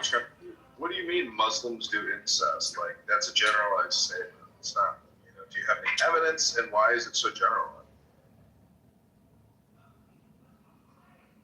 What do you mean? What's general about incest? Nothing general about incest. You're saying that, well, where in the Quran or the Hadiths does it legitimize incest within Muslim communities? And is there incest within Jewish communities and Christian communities? There is. Well, which communities in the Mormon faith, like where do we see it most? Is it within probably, like a Muslim, is it because they're closed communities that they don't bring in other, anyways? I'm just saying, to me the conversation is ridiculous, but it's permissible though. It's permissible to marry your cousin in Islam, but majority of the time, they just like to keep it within their own tribe, like, mainly. It's like a tribal thing. Even though it's permissible, the Quran does advise them not to do that. To go outside their own tribe. What do you think about this topic? Because I don't think, see, this is my criticism of Andrew R. and these supposed Christian rooms, is they don't really stay on topic. They don't provide any real education related to the topic of God or Jesus or, you know, Bible history, etc. Like Megatron, at least, he keeps the politics out of the room. To me, the trans issue is a political issue, not a spiritual issue, not an intellectual issue. It's purely political. Do you agree with that, Cora? I don't know what I'd be agreeing to. I wasn't in the room. I was getting my coffee. I don't think there's a trans issue, so maybe that's your guys' problem. But I think allowing kids to be themselves at a younger age, because I don't believe in this whole body dysmorphia shit. I think this was just started so that the military could give, you know, people in the military, you know, estrogen, so they could find it easier to find a loophole so they could get the medicine, still be part of the military. So they invented this this body dysmorphia, so they could say they want to better their lives. So I don't really think it's a real thing. I think it's bullshit. It's a made-up term.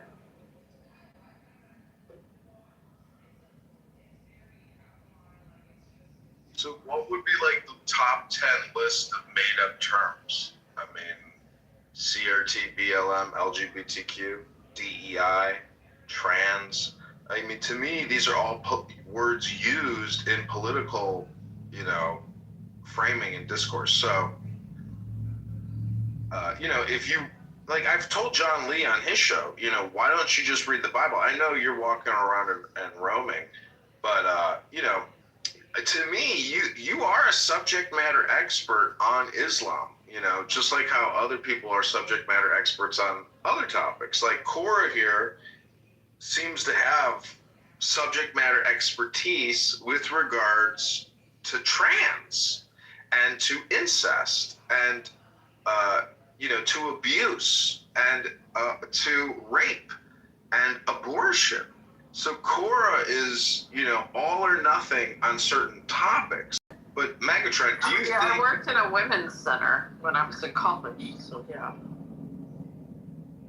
Well, I asked you earlier, Cora, a question, you know, and you basically said, you know, incest, rape, and abuse. You know, those are the three things in society that... Pedophilia. And pedophilia, yeah. Like, anyways, what was my question? What was the original question I asked you? What in society are you opposed to? You know? Yeah, I think it was something like that. Yeah.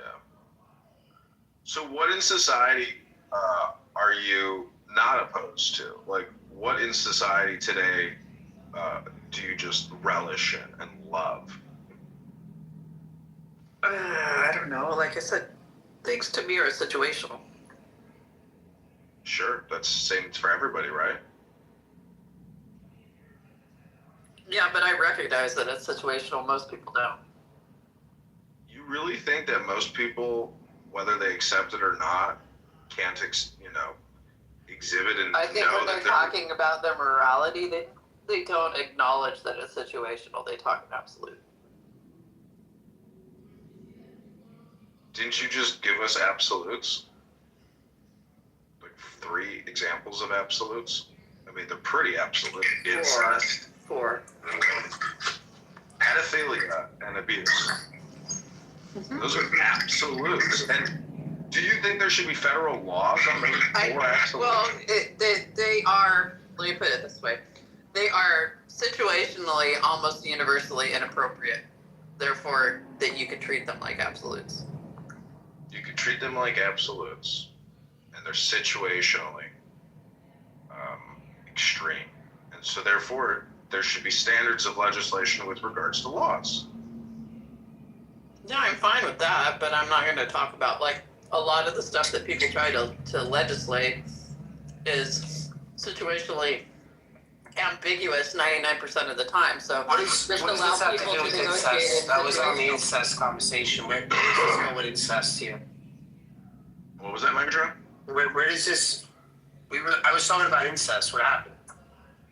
Well, we're getting back to the law, which, you know, I think ultimately all these debate bro rooms, you know, technically, if you can't get back to the law, like, it's just so imaginative and such a huge waste of time. So I'm trying to, like, because, you know, I don't get to talk to Cora that often. She's so opinionated. 600 years. He's fucking 600, she's so 600 hot. fucking thousand years without a legal system, and we managed.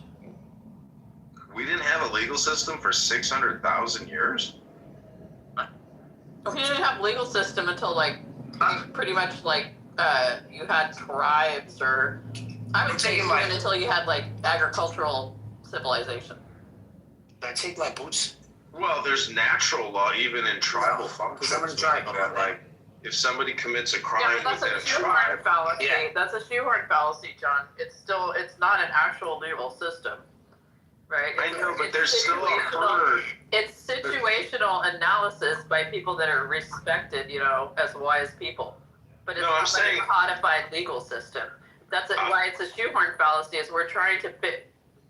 Natural law comes from, like, Enlightenment era philosophers trying to shoehorn or understand how humans existed before, you know, their idea of what the ideal society was, and No, they, like, Cora. literally interpret it through their own trope. Corey, you don't know history well enough, because I've read many Roman history books, and this all predates, That's you know, Western post-agricultural. I said 600 I know, but then you jump to the Enlightenment being the basis of our law. But what I'm trying to tell you, Corey, is naturally within a herd, there is a law. That law is strength. And at this very moment, Cora, you are giving up your strength. And, you know, so energy preservation is a very important topic. He's just gonna call you, and I'm like, this fucking guy's got his phone over here. I'm supposed to call him. Give him a heads up. Sometimes I like to tell people to take the deepest breath of the day and Where'd hold Daniel it for go? 10 seconds. You can't leave without me, you fucking ass. You can't leave without you. Did you make blueberry pancakes this morning, Bert? I just closed that because they hate when it's open because people are constantly looking at it. Cora, do you think you're part of the tribe? Just get started. Cora, do you think you're part of a tribe? What's that? Not me in particular, but I do think people have, like, sort of, like, tribal attitudes you're not towards coming? things, particularly in Oh, the yeah, age you'll be of, nice. like, Oh, you're good. identity politics. So what is it about you that you wish people knew, but they fail to understand? I gotta make you a key for that. I for don't that have lock. an intrinsic identity, so Those are new locks. to me seems like just an absurd question. What is an intrinsic identity? Something that's immutable, you know, unchangeable. So can you give me an Present example? from, you know, Do what? the initial sort of, like, present from the initial I don't know. event of my consciousness, you know. Yeah. But I don't have I wanted to that finish what I was doing. He I says, won't "Go do. get the fucking on." So all right. So, you know, with regards to I don't know where he consciousness was. and I situation, never know where he goes. do you think you could force yourself into a different situation if you wanted to? I mean, primarily for money, you would, you know. Nope. Not to saying that, like, you're What are greedy. you talking, like, but, sex work or something? Like, what? What are you talking about? No, like, basically, like, trying to psyop yourself. Like, if you could brainwash yourself for Yeah, money. I did that as a child all the time.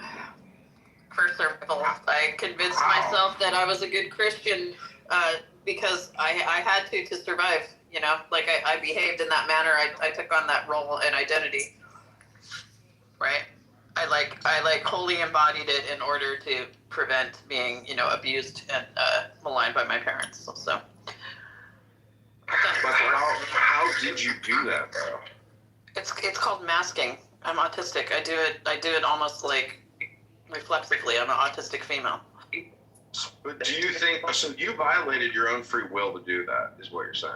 Well, the first tenet of my free will is like survival, right? The second is reducing of suffering. So, you know, if I do things that are unpleasant in order to reduce suffering, is that really against my free will? No. Well, what I'm saying is you view that masking as being unnatural.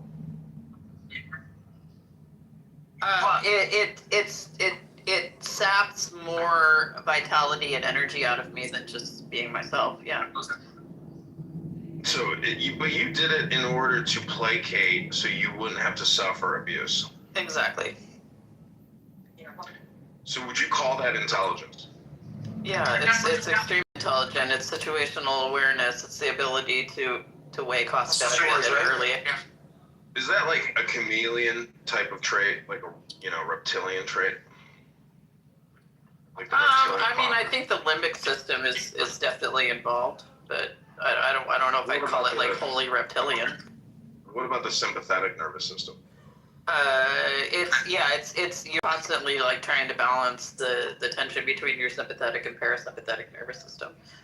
And the other party, your abusive parents, are also trying to balance their, parasympathetic and lymphatic and sympathetic nervous systems to your balance. So in the end, what you're saying is your deceptive, acceptance of Christianity gave a balancing effect to an otherwise abusive situation. So the communication of peace within the Bible brought that equilibrium, right? No, my own situational awareness did. What about the other opposing party's situational awareness to your situational awareness? They're not very aware. They're covert narcissists, so they're completely self-absorbed. They don't really pay attention to other people's. They lack empathy. So. Do you think in your own life you've also adopted your parents', covert narcissism? No, it's quite the opposite. You're the opposite of a covert narcissist? What's that? I'm highly empathic. I'm a people pleaser. I self-sacrifice in order You're gonna put to those claims away on your own, right? in order to improve other You're gonna put people's them away lives, constantly. Okay. I always put other people before myself. It's because I was conditioned to be that way by covert narcissists. I was always conditioned to put their needs before mine. So. I often ask people here, like, what's your most painful memory? Do you think you could answer that? Yeah, I was being forced to suck my babysitter's son's cock and having him ejaculate in my mouth. Jesus. Sorry to hear that. Is that really your most painful memory? Yeah, horror show. Yikes. But I've had a lot of EMDR, and so I can talk about it really matter-of-factly without getting triggered. Horace, spit or swallow it. What's EMDR? I'm movement sensitization and processing, Did you have to spit or swallow, Cora? Did you have to spit or swallow? I went and threw up in the sink in the bathroom across the hall. Wow. Right. I was 7 years old. Oh, you didn't say that. You didn't say that before. I guess what I'm asking, not even asking, but like, do you think books can be therapeutic? Yeah. Kind of like you can read some books that are like I like reading the book of I won't write the Bible up wholesale. I love the book of Ecclesiastes, Because do you think the Hegelian dialectic can, basically reprogram and create new, traits within your personality for therapeutic purposes? What are you talking, like CBT or something, or DBT? No, just there's literally dialectical behavioral therapy. Yeah, that's what I mean. Yeah. So why would I not think? I think it works for some people. It didn't work for me very well because all my trauma I generally somaticize, which is why I went to EMDR, which is more, it's a more sort of unconscious bilateral stimulation process where you basically dredge up bad emotions and then you stare at a dot moving back and forth, and the bilateral stimulation helps you reprocess and sort of compartmentalize the things so they're not so triggering. It's almost like hypnotizing yourself, which I'm sure you enjoy. Yeah, I mean, obviously it works for some people, but there's also, like, what is it, acceptance and something therapy as well, where you just fucking accept it, right? You learn to accept it. When you don't do this dialectical thing where you counter it.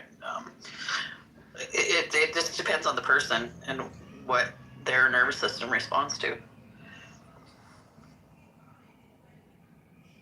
Because that's the thing is, like, with mental health is, like, people try to compartmentalize it into, like, all sort of, like, your brain and the way you think and whatever, but so much of it is, like, somatic sort of response to things. And if you start recognizing it, that it's, like, a general sort of, like, nervous system dysregulation, rather than what you're thinking, then all sorts of other therapies open up to you.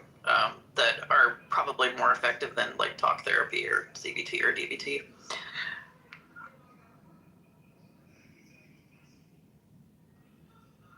What about TM, like transcendental meditation, just mantra recitation? I think that works for some people. I mean, I don't know. It depends. Again, it's I think it's a method of, like, regulating. So yeah, it could probably work. People don't recognize that what they're doing is regulating their nervous systems. Well, sorry to hear about the abuse you suffered. What kinks have you developed since the abuse? I don't really have any kinks. I did basically kind of try to, like, take control of my own sort of sexual health and identity in my 20s, and was very open and exploratory intentionally. I did shit that scared me, or I didn't enjoy, or I thought I wouldn't enjoy, just to see if I did. And nothing really stuck. I'm just generally an open-minded person, and if it feels good, I do it.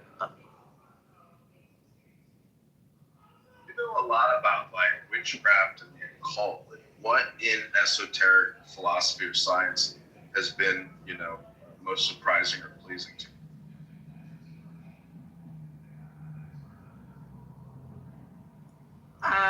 I'm eating right now, but I'll have to think about that for a while. Putting in your mouth at this moment right now.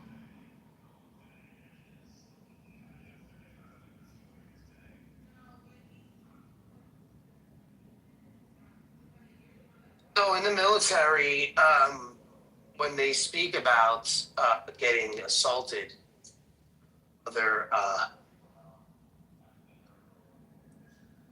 other soldiers, part of the training is that they don't fight back, so that they'll survive. Yeah, women are conditioned to do that from, like, youth. Well, it's almost protocol.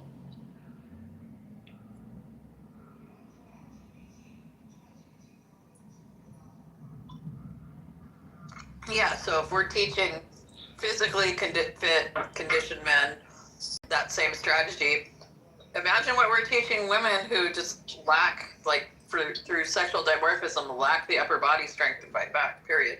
Regardless of how fit they are, in comparison to probably 80% of the male population.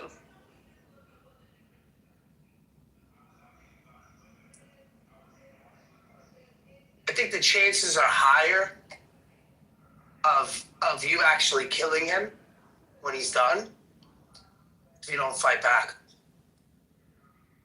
I mean, if I have access to something, he's going to end up with a fucking key in his eye or something. But, my God, I'm gonna be damn sure that whatever I do incapacitates him, so I could like flee. Well, that's what I mean. It would have to be like you waiting for the right moment. Exactly. Because you only have one. You only have one chance. Yeah, women, if they do fight back, it has to be like extreme and violent, because you have to absolutely incapacitate the man. If you just wound them in a way that they're still functional, that just escalates the amount of harm that's going to come to you. Yeah.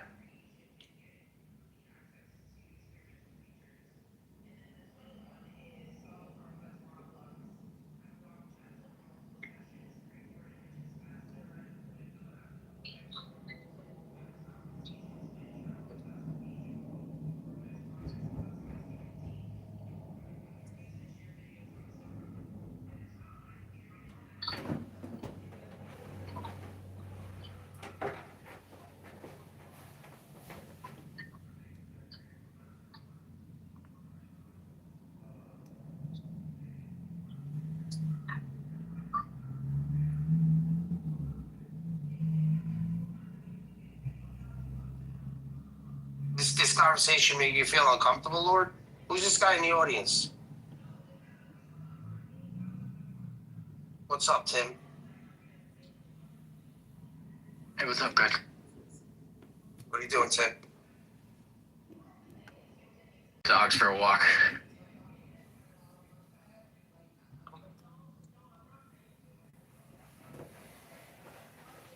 ¿Qué fue? ¿Qué? ¿Qué? ¿Del carro? No, ellos me están dando dinero.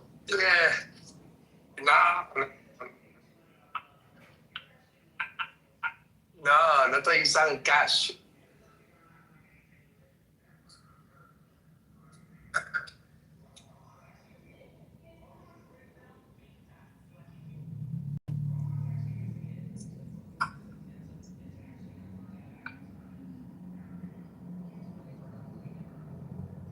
Yeah, anyway.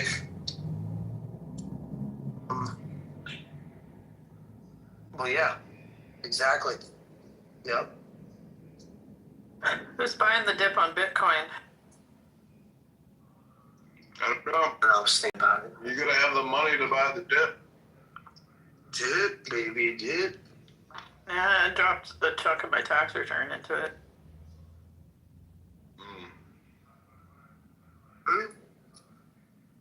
That's interesting. So Cora, I know you're into that kind of stuff. back to the trans issue. You know, I went to There is no trans issue. Well, I went to a Jewish synagogue one time, and they have these women that present as men. You know, they look like little boys. And the girl that I was dating at the time, who had the most amazing ass, said to me, you know, it's very rare for women to present as men, but it's very common for men to present as women. And I think it's because it's a lot easier for a man to present as a woman as opposed to a woman to present as a man. Because Even in modern, trans medicine, it's a lot harder and more dangerous for female to male transition, simply because like our bodies aren't meant to accommodate male-sized sort of vocal cords. You get vaginal atrophy from taking testosterone, which can cause all sorts of other problems.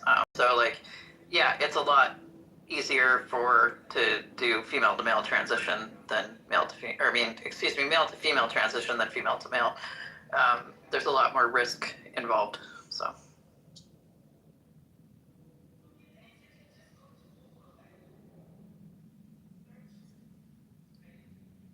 It's interesting. Tim, I'm going to ask you a difficult question. Okay, go ahead. Since you're an atheist, I think it wouldn't be that difficult. Yeah.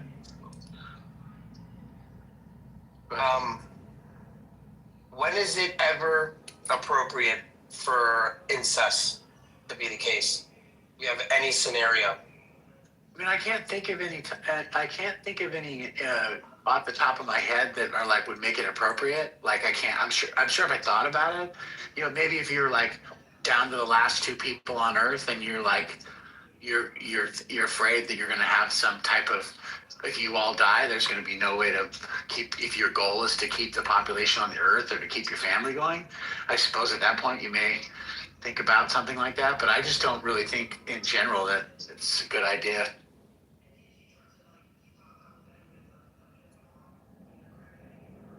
Yeah, I would point to the same situation.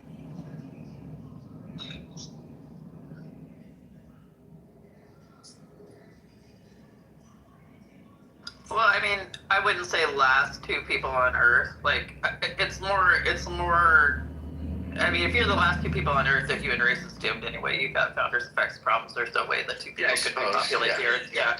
But off But the if you're top talking of my head, thinking about it. yeah, like a small population, you're going to end up with, you know, you can't, like, statistically, there's no way to avoid, you know, you'll end up with some sort of founder's effect. There's, you know, at some point you'll get back to a certain level of genetic diversity. But, like, I'm thinking more of, like, if you watch some sci-fi where they have, like, a limited number of people on a intergalactic ship or something, interstellar ship where they're, like, trying to organize, like, biologically who gets to, like, breed with who and marry who, and so yeah, in order to minimize, but it's, like, almost impossible to. Yeah, but then at that point, it seems like you're just like, it's because you have different goals at that point, right? The goal is like, we're trying to stop extinction, so we're compromising the idea of like a short-term temporary problem. Yeah, trying to persist breed the ourselves out of that. population Yeah. long enough to get to a colonizing planet. You know? Yeah. It just seems to me like from like a normative stance, like it's not a good idea to have incestuous relationships because there's power dynamics, there's all sorts of things. Yeah, that's what I was saying. Play with that. From the social conditioning, I don't think it's possible to engage in it, no matter how much you feel like it's fine, without some level of trauma. You know. Yeah, there's been a lot of criticism lately of the. I don't know if you would call that. If you're marrying your cousin, is that incestuous? Like in the same way that like there's a father knocking up their daughter. You're like, I don't know. Like as far as level of risk, I think the differential is something like 0.0125 chance of like repeating, you know, negative genetic factors, but it's like when you get to like something when you point to like Charles V, right? The famous Habsburg king who was like more inbred through cousin and niece uncle marriages than brother sister. He was like at a 0.254 when like brother sister. But if you like, doesn't it compound if you can take? Doesn't it compound like? Yeah, that's what it had. Go cousin. Yeah. Yeah, it compounded to the point that it was worse than a brother and sister. Yeah. Yeah, that's what they're saying within the Muslim population, that like the top 5 lowest like IQ populations are heavily correlated with that with Muslim population because they have a lot of cousin marriage. There's a family in Turkey, and I don't know if this has anything to do with cousin marriage. I should look into it. Where like the children have actually reverted to quadrupedalism. Oh, like they're not that. Yeah, wild. Well, there's also the rat people, Muslims that look like rats. I think they may be Somali and maybe Pakistani, but there's like an even subset of smaller ones that they like literally inbreed themselves, and their faces look like rat faces. You can look it up. But the problem is too, it drives their IQ down, right? And then it drives them to the point where they're hovering about 85, 86, 87 IQ. It's the same with the Whitakers in South Kentucky. They were just too dumb to quit the incest, right? Like it's. But wait a second. There's a way to systematically get out of any of this. If there was one main family left, and let's just say this family was of all ages, and it was first cousins and brothers and sisters, and then cousins, and then second cousins, right? They run a lot of genetic risk. I mean, you might be able to endure, but there'd be a lot of like problematic sort of like even Well, just no, small things. Like for a long time, think about this. for a Think long about- time, let the me give people the on argument. Catalina Island, right? The people on Catalina Island, when they were more isolated, they actually had a founder's effect sort of. It was very benign, but they had an inverse secondary incisor and canine tooth, right? Okay. So you could tell if someone was from fucking Catalina if they had that tooth thing going on. And that was all founder's effect. It was just because of the small population on Catalina Island and like a couple generations of like inbreeding, like. But you know, it would if you had like an ultimate like sort of super genetically, hyper genetically diverse family with like low, absolutely low sort of genetic diseases, right? You still run some level of risk. Like it's, you know, it's gonna happen. All right, there's a systematic way though that you can risk less. You have less risk. Yeah, you'd have to genetically test everybody. Dog, can you fucking let me finish a sentence? Go ahead, Cora. No, Cora. Go ahead. Go. It was the spaceship scenario I was talking about. You'd have to genetically test everybody. Okay. So I think there's a way to do it if everyone is a child with every other person.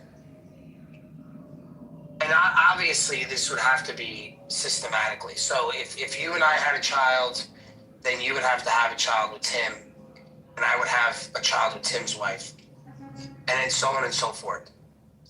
So that eventually the gene pool will be mixed, not completely fixed on a specific gene, whether if we tested it or not. Well, that's For in situations like this, we're probably not going to have the means to test DNA. Okay, Cora? That's not all a single family, though. I'll be back in a bit. But Yeah. by 10.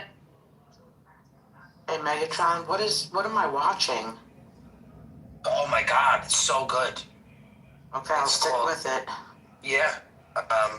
What was the name of it again? What did it Blink call? Twice. Blink Twice. They're all in a commune kind of setting, getting high. Oh, he's got to get in there. It's getting there. No.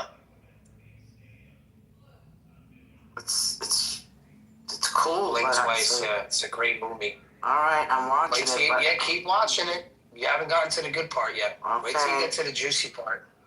Waiting for the juice. Hang on, I gotta go take a shower and take care of my scars and stuff. So I might see you later. Nice to Bart. see you, Cora, Cora. before you go, can I read to you one page from this new book I bought? What is the book? It's called Oh, that reminds me. Mysteries. Can I pay you to read my book on Clubhouse? Yeah, I will for you, for sure. I'll let you read it to Joanna because it'll probably land better with her. But I really Yeah, you left me nice smoke. Yeah, I've been chilling with Yeah, Mark well, for 2 weeks. So. Bye, everyone. Okay, this is page 83. And It then we're says, gonna work on reading my book on Clubhouse. oh, do you want to do it right now? Give me a link. Okay. You can text it to me too, to my personal phone, or you can message me on Instagram or other ways. Or maybe here. I very rarely look at these messages on this app. It's all spam.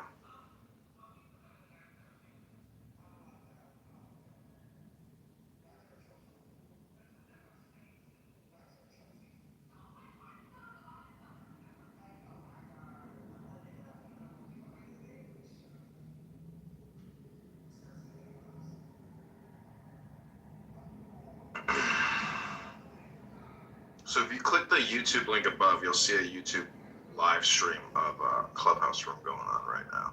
It's nothing important, but I'm gonna up it to my office.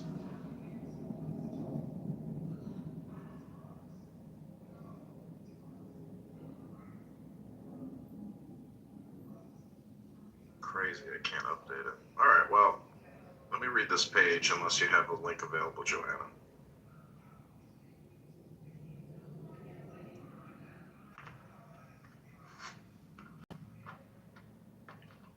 Look at this page 83. It would be a mathematical demonstration of the infinite. It would be the infinite finite, the unknown known, the immeasurable measured, the indicible named.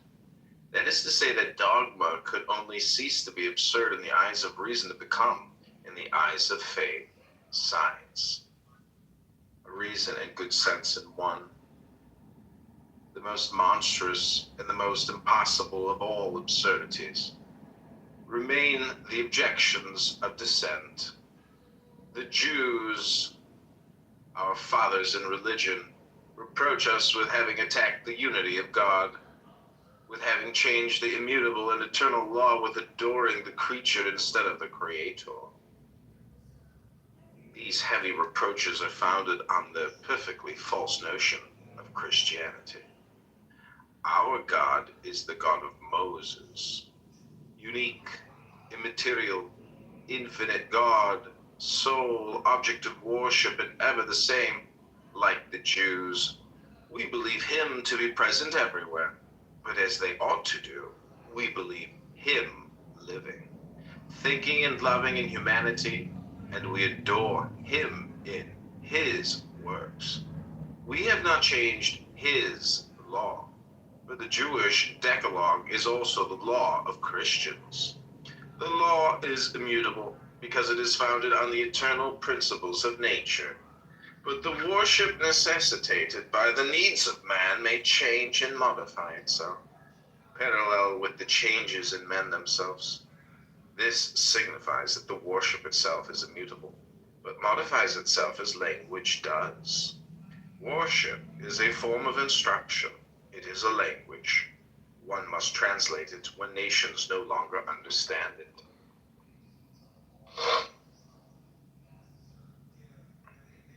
Okay, Joanna, you have the ability for me to read it?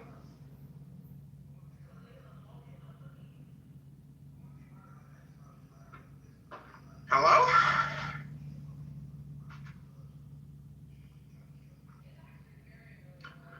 We have translated and not destroyed the worship of Moses and the prophets.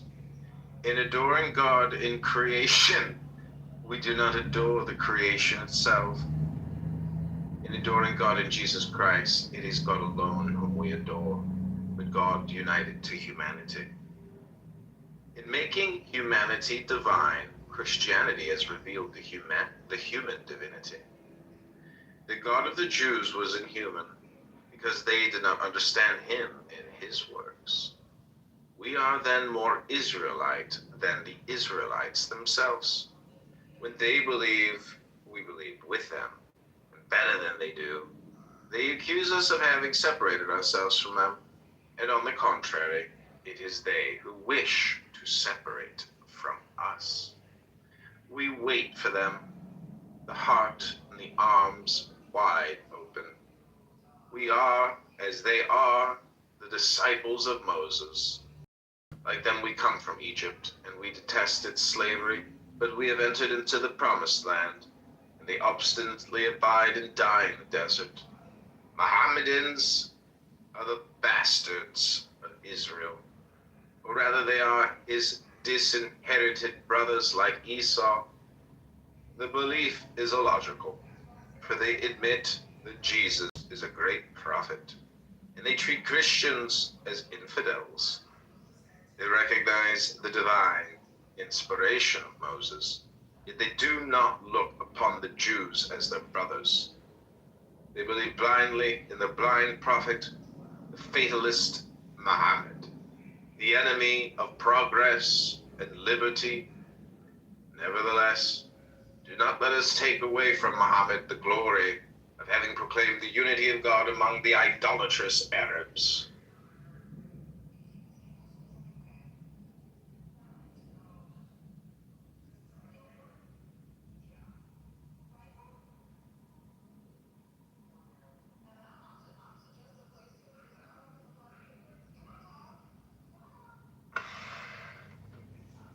There are pure and sublime pages in the Quran. In reading those pages, one may say, with the children of Ishmael, there is no other God but God, and Muhammad is his prophet. There are 3 thrones in heaven for the 3 prophets of the nations, but at the end of time, Muhammad will be replaced by Elias. The Muslims do not reproach the Christians, they insult them. They call them infidels and giors. That is to say, dogs. We have nothing to reply to them. One must not refute the Turks and the Arabs. One must instruct and civilize them. Remain dissident Christians, that is to say, those who, having broken the bond of unity, declare themselves strangers to the charity of the Church.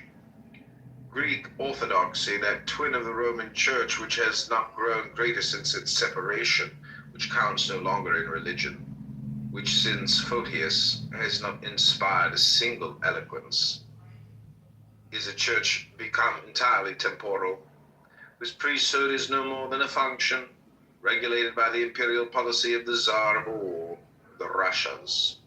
Curious mummy of the primitive church, still colored and gilded with all its legends and all its rites, which its popes no longer understand, the shadow of a living church, but one which insisted on stopping when that church moved on, and which is now no more than its bloated out and heedless silhouette.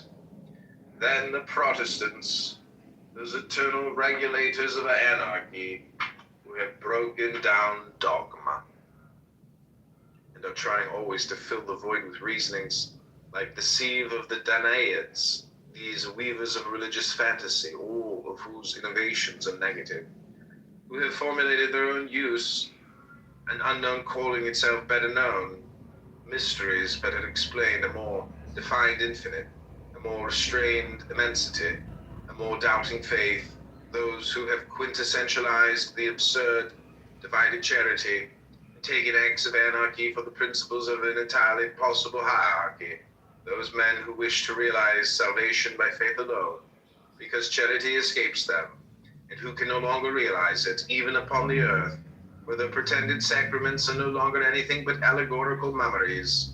They no longer give grace. They no longer make God seen and touched. They are no longer, in a word, the signs of the almighty power of faith, but the compelled witnesses of the eternal impotence of doubt. Ooh, we got Buttercup here. She's come in for her interview. I knew I'd catch you, Buttercup. I caught your vanity. I'm reading a book by Eliphas Levi. It's called The Key of the Mysteries. So Buttercup, I like reading books. I'm wondering if you would ever read a book to create an audiobook, either something you wrote or AI wrote, or, Benny Morrison. You love to always go back to I wonder if you could answer this question, what is in these secret IDF files that, in your opinion, are so controversial? Because to me, they're just war chronicles of, people fighting. And you seem to think that they're secret, but there's no secret when it comes to war. It's like a violent, bloody struggle of survival of people individually competing to kill each other, which is horrible. But there's these immutable laws of countries and cliques or tribes, and unfortunately, violence and war. Yikes, Buttercup. What are we gonna do? They seem to be consistent and status quo, so yikes. Sucks, right? But a lot of things suck. She left. Buttercup left us. She wouldn't rise to the occasion. She is what we call a coward. Joanna, do you have it? Or shall I keep reading? It's in the chat. What's the name of it? The Art Appraiser. I think it's just a sample, so it's just the first.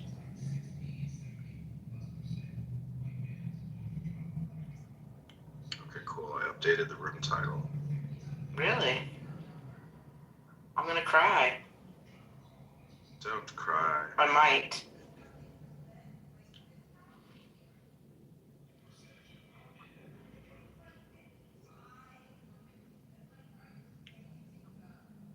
It's on Kindle. Nina Palma. Oh my God. Wow. It's me. What? It's one of my books.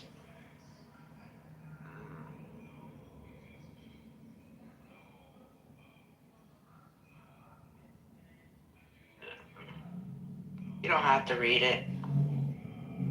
Okay, I'm gonna read chapter 2, Mrs. Levi. No, I like chapter 1 better. Okay, you want chapter 1? Your choice. Yeah. Okay, this is Iris Pace. Yes. Nina Palma, the art appraiser.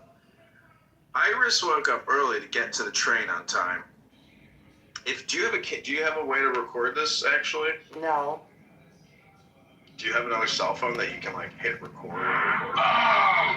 Yes. I can do that. Okay, let me know when you're ready. Because I want you to take this recording and upload it to Audible. Just that one page? Yeah, it'll be the sample so people can like preview it. Okay, hold on. And if we ever make a sale, I want you to send me $10. Okay, no problem. 10, not 11, 10, not 9. For Bono Shalom. But I need you to create like a hard copy file.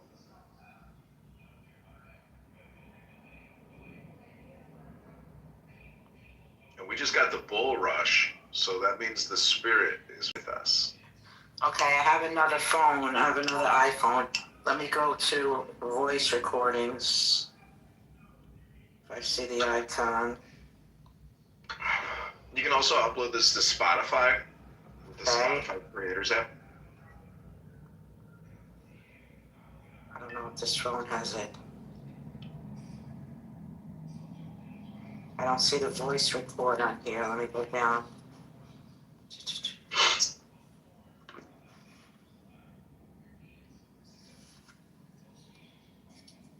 Voice memo. Okay, allow. It's recording. 3, 2, 1, go. This is The Art Appraiser by Nina Palma, read by John Kitover. This is chapter 1, Iris Pace.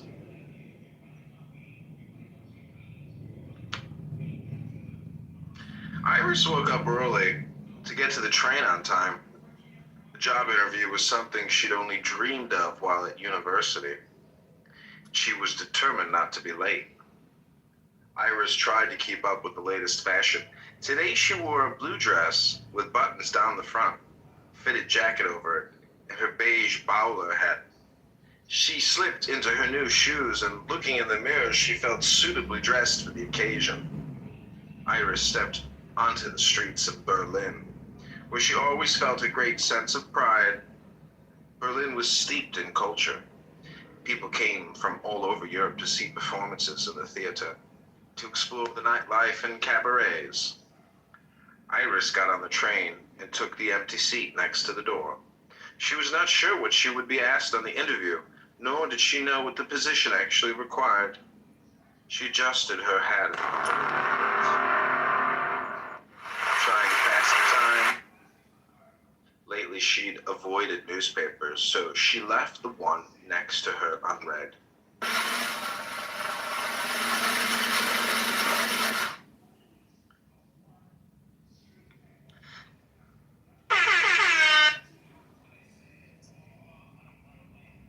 I can't use it now for Audible.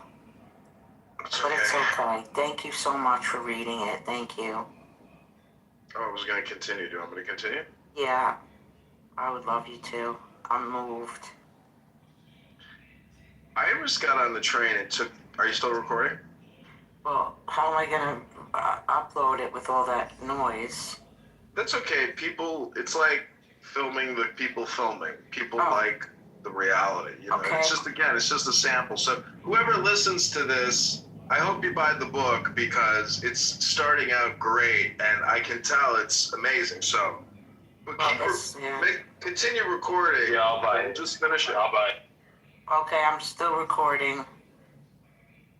Iris got on the train and took the empty seat next to the door. She was not sure what she would be asked on the interview, nor did she know what the position actually required. She adjusted her hat and went through her purse, trying to pass the time. Lately, she'd avoided newspapers, so she left the one next to her unread. The nearer the train approached her stop, the more anxious she became, though she was well versed in the art world and had an art degree to show for it. As the train neared the station, Iris peered out the window. A few people were stranded on the platform, but one man in particular caught her eye. He wore a gray suit and shiny black shoes. He stood with an air about him, as if he hadn't a care in the world. Iris got off the train and he greeted her. "Miss Pace? Iris Pace?" He extended his hand. "Yes, sir. I'm Iris Pace. Pleased to meet you." "Nick Himmel," he smiled, tipping his hat to reveal his blonde hair and blue eyes. "We have important matters to discuss regarding your new position. Come, there's a delightful cafe in the corner." He held out his hand for her to walk ahead. "But sir, I'm here to apply for the position. I have not been interviewed yet." Iris was puzzled. "You stand corrected. The job is yours. We have important business and you're qualified, Miss Pace. We need a girl like you." God knows the other candidates were not as well educated. "Well, thank you," Iris said with confidence. "Say, you'll come with me to get some coffee." They walked 2 blocks to a cafe. They were seated outside at a table with a yellow umbrella.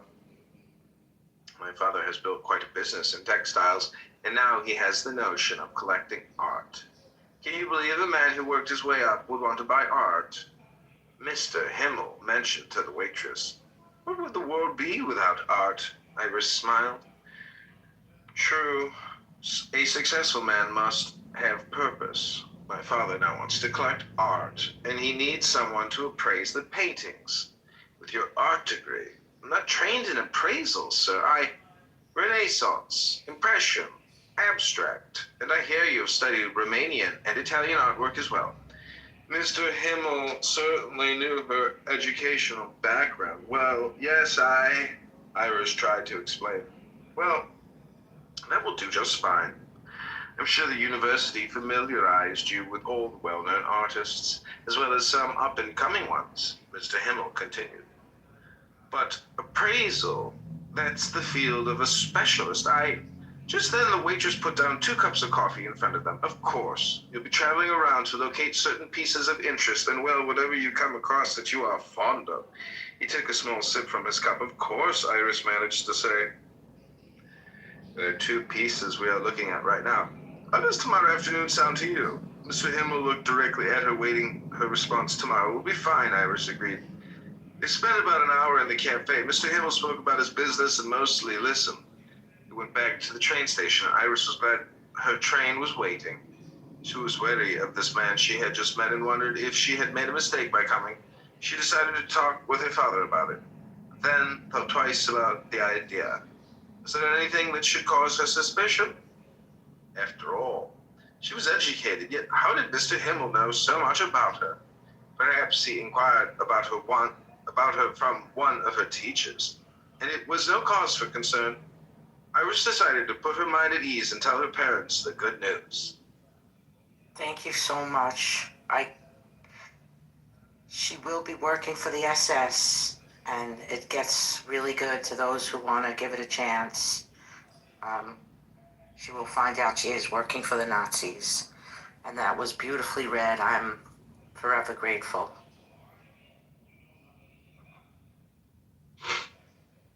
Okay, by Nina Palma, The Art Appraiser, Yeah. Chapter 1, Iris Pace. So I'm also putting this on in a clubhouse room, so I'll send you a link to that as well. Okay.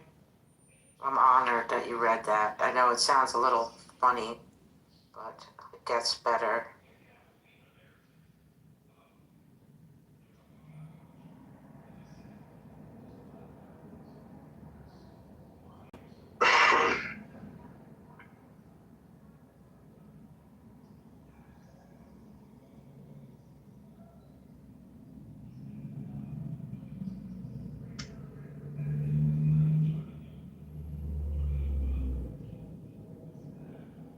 I'm also going to put it on X. Wow.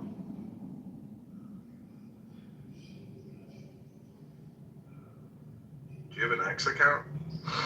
No, not anymore. Well, if you get one, you can share the link that I'm putting up. Right.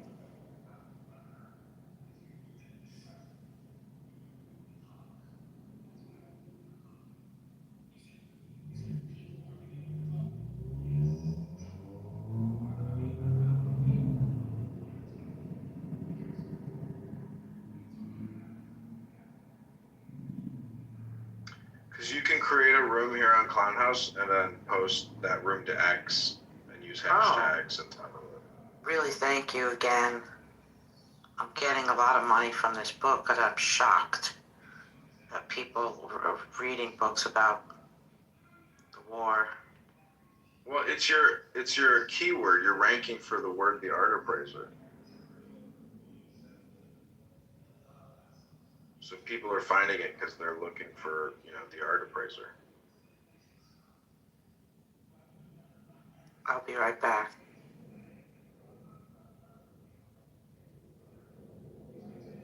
This has been The Art Appraiser by Nina Palma. We just read chapter 1, Iris Pace, a young girl who is going to a job interview, takes the train and gets offered the position on the spot.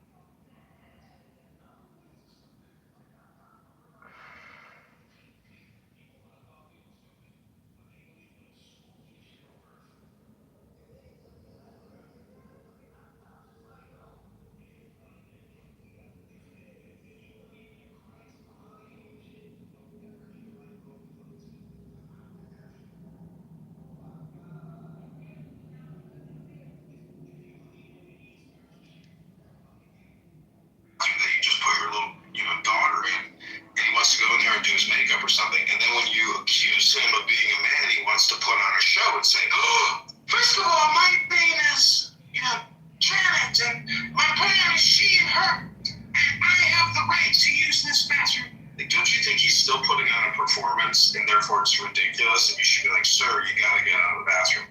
You can't be in this bathroom, sir." Depends on the person. Does it really depend on the person, or shouldn't we have a level of standardization? Some people that obviously do things like narcissistic and have some sort of history of personality disorder, and it feeds into that. It gets them the attention that they're seeking, right?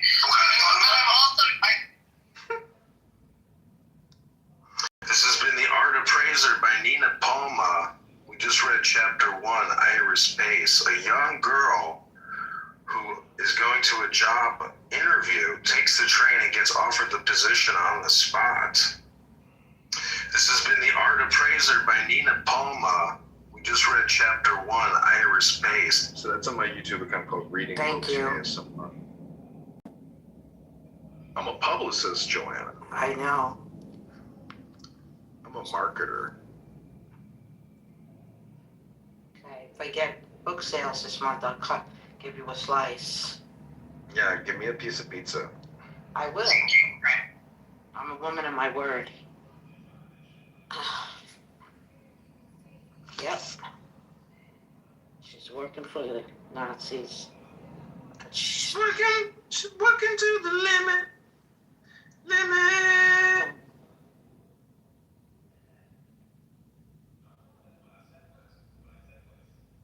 Okay, I'm gonna change the room title.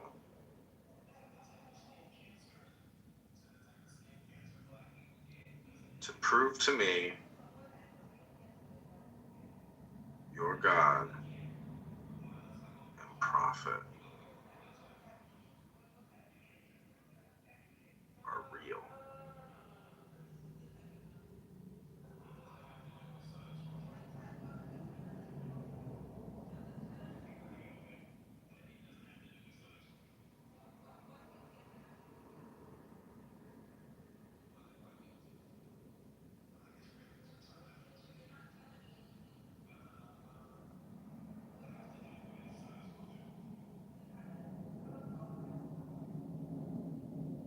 Okay, invite people to the room. I've updated the title and the link.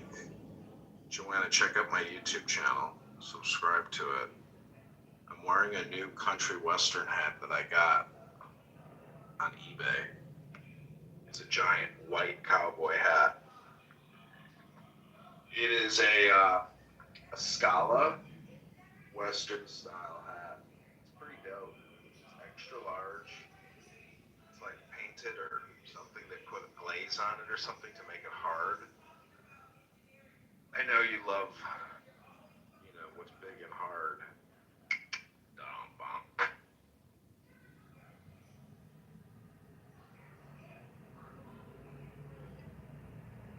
We're also going to modify powerful Dennis James and make him a mod. Powerful green bean. Powerful. Invite people to the room so they too can experience the power. Yes.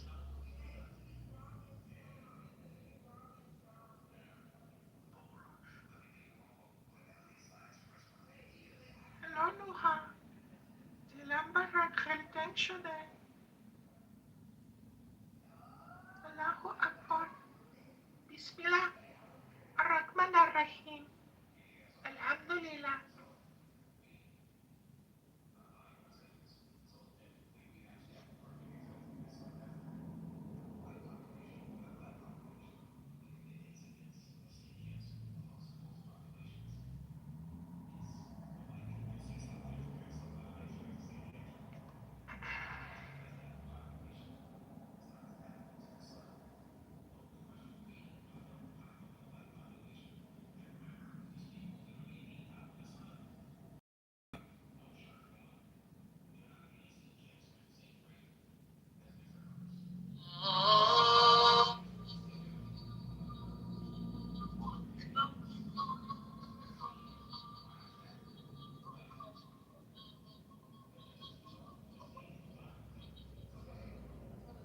Okay, now's a good time to invite people to the room. Click at the top, hit the share button, invite people to the room. Take your little finger and click, click, click, click, click, click, click, click, click, click, click, click, click, click.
we've updated the room to the Iran war because war is breaking out all across Iran at the present moment.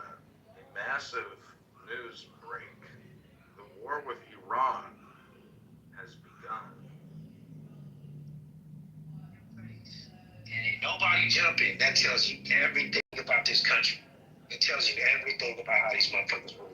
So is this a partisan issue where like Democrats are saying, oh, the Republicans are Democrats and Republicans, yeah, this ain't a partisan thing. okay, gotcha. Yeah, they both involved. There's a lot of laws regarding kids. I forgot which country it is. I was reading an article like a year ago where they made child pornography legal. Like you can legally have it and not get arrested.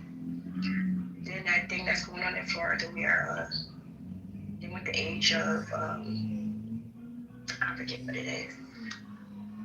Listen, man, take this room title out your mouth because the Epstein files are not my own part of the Black History Month. Jesse Jackson just died for praise the Lord. Put Jesse Jackson in the Capitol building. Let Jesse Jackson have the state proper burial. Please, praise Lord Jesus. Jesse Jackson, please, Lord, stop using the Lord, Jesus. Jesse Jackson died for your sins. Jesse Jackson died for your sins. Bury Jesse Jackson with some honor. Yeah, that's a troll. But you know what blew me that I really had to educate myself on? The adrenochrome. Adrenochrome! It wasn't just about the molestation. It wasn't about raping. It wasn't just about murdering. Whatever is released into our blood when our adrenaline is flowing, the wealthy white people thinks that keeps them youth. They inject that into themselves. They put it on their skin, all these different things. So all the videos that you see with them kids screaming and they're putting like tubs under them, they were like breeding babies with no birth certificates, because when you have kids with no birth certificates, obviously it's easy to get rid of, but they are breeding babies and just having them and raising them to be whatever ages and then like torturing them so that the adrenaline would enter their blood. Please just look the shit up. It's called adrenochrome. Hello?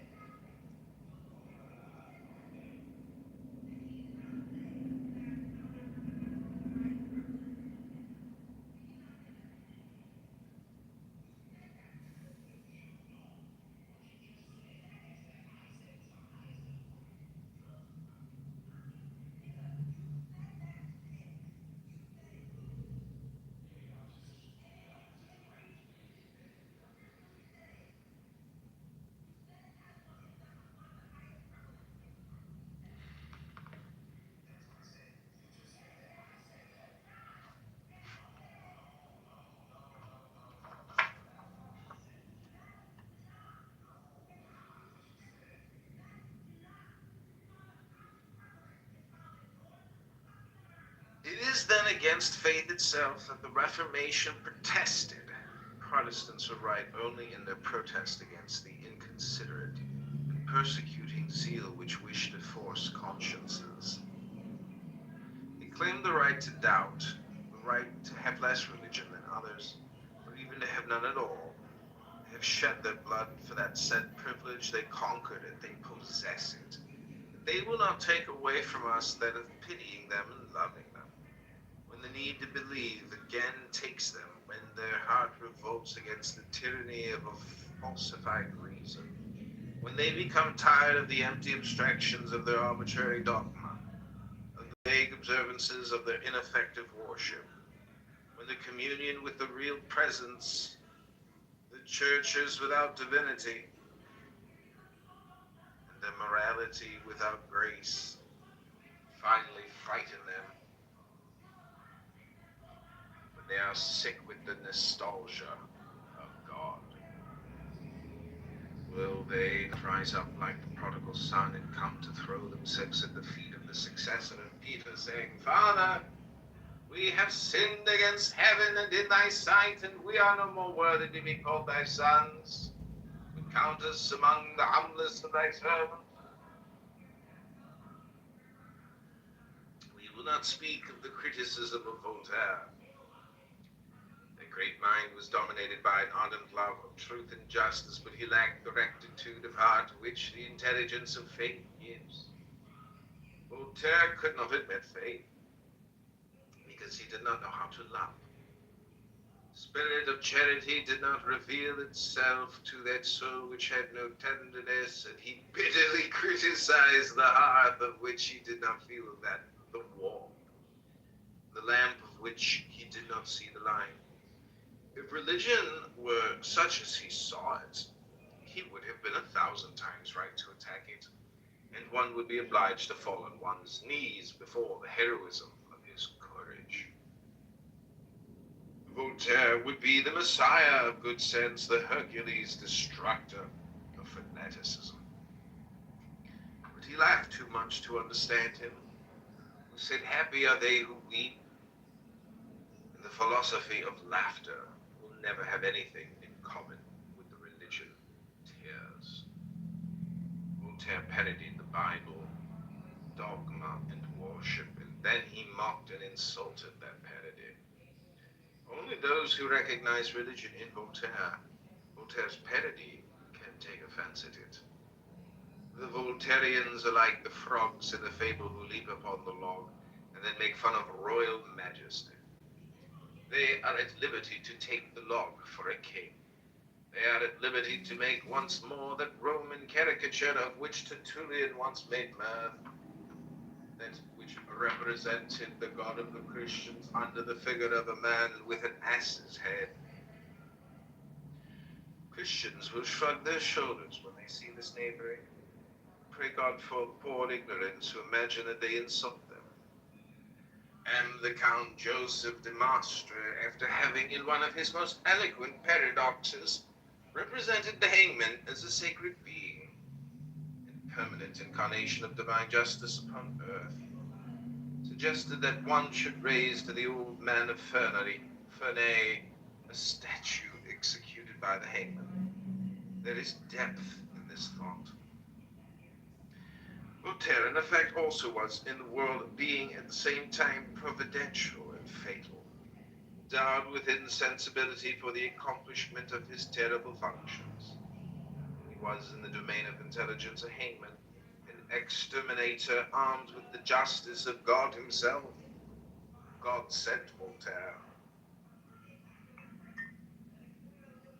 Between the century of Bossuet and that of Napoleon, in order to destroy everything that separates those two geniuses and to unite them in one alone, he was the Samson of the spirit, always ready to shake the columns of the temple. But in order to make him turn in spite of himself the mill of religious progress, Providence made him blind of heart.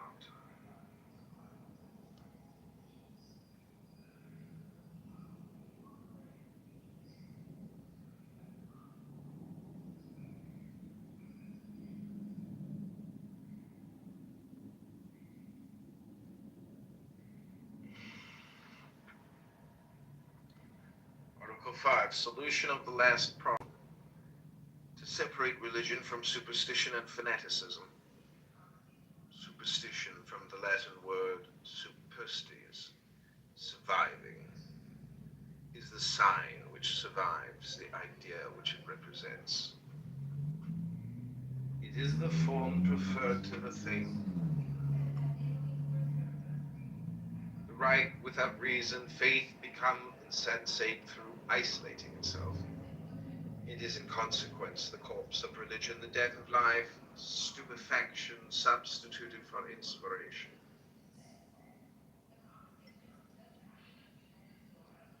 Fanaticism is superstition, be compassionate. Its name comes from the word fanum, which signifies temple. It is the temple put in the place of God.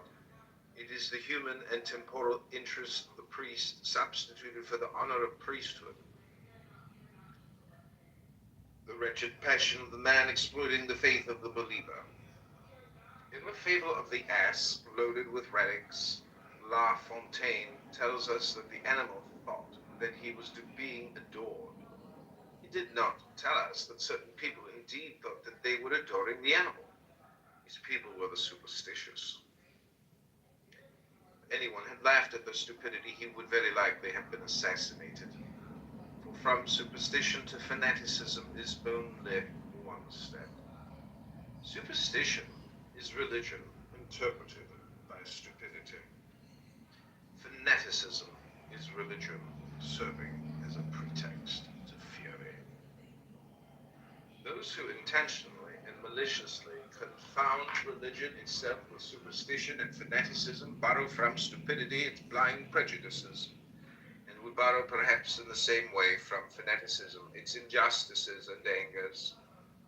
Inquisitors or Septembrisors, what matter names? The religion of Jesus Christ condemns, and has always condemned, assassins.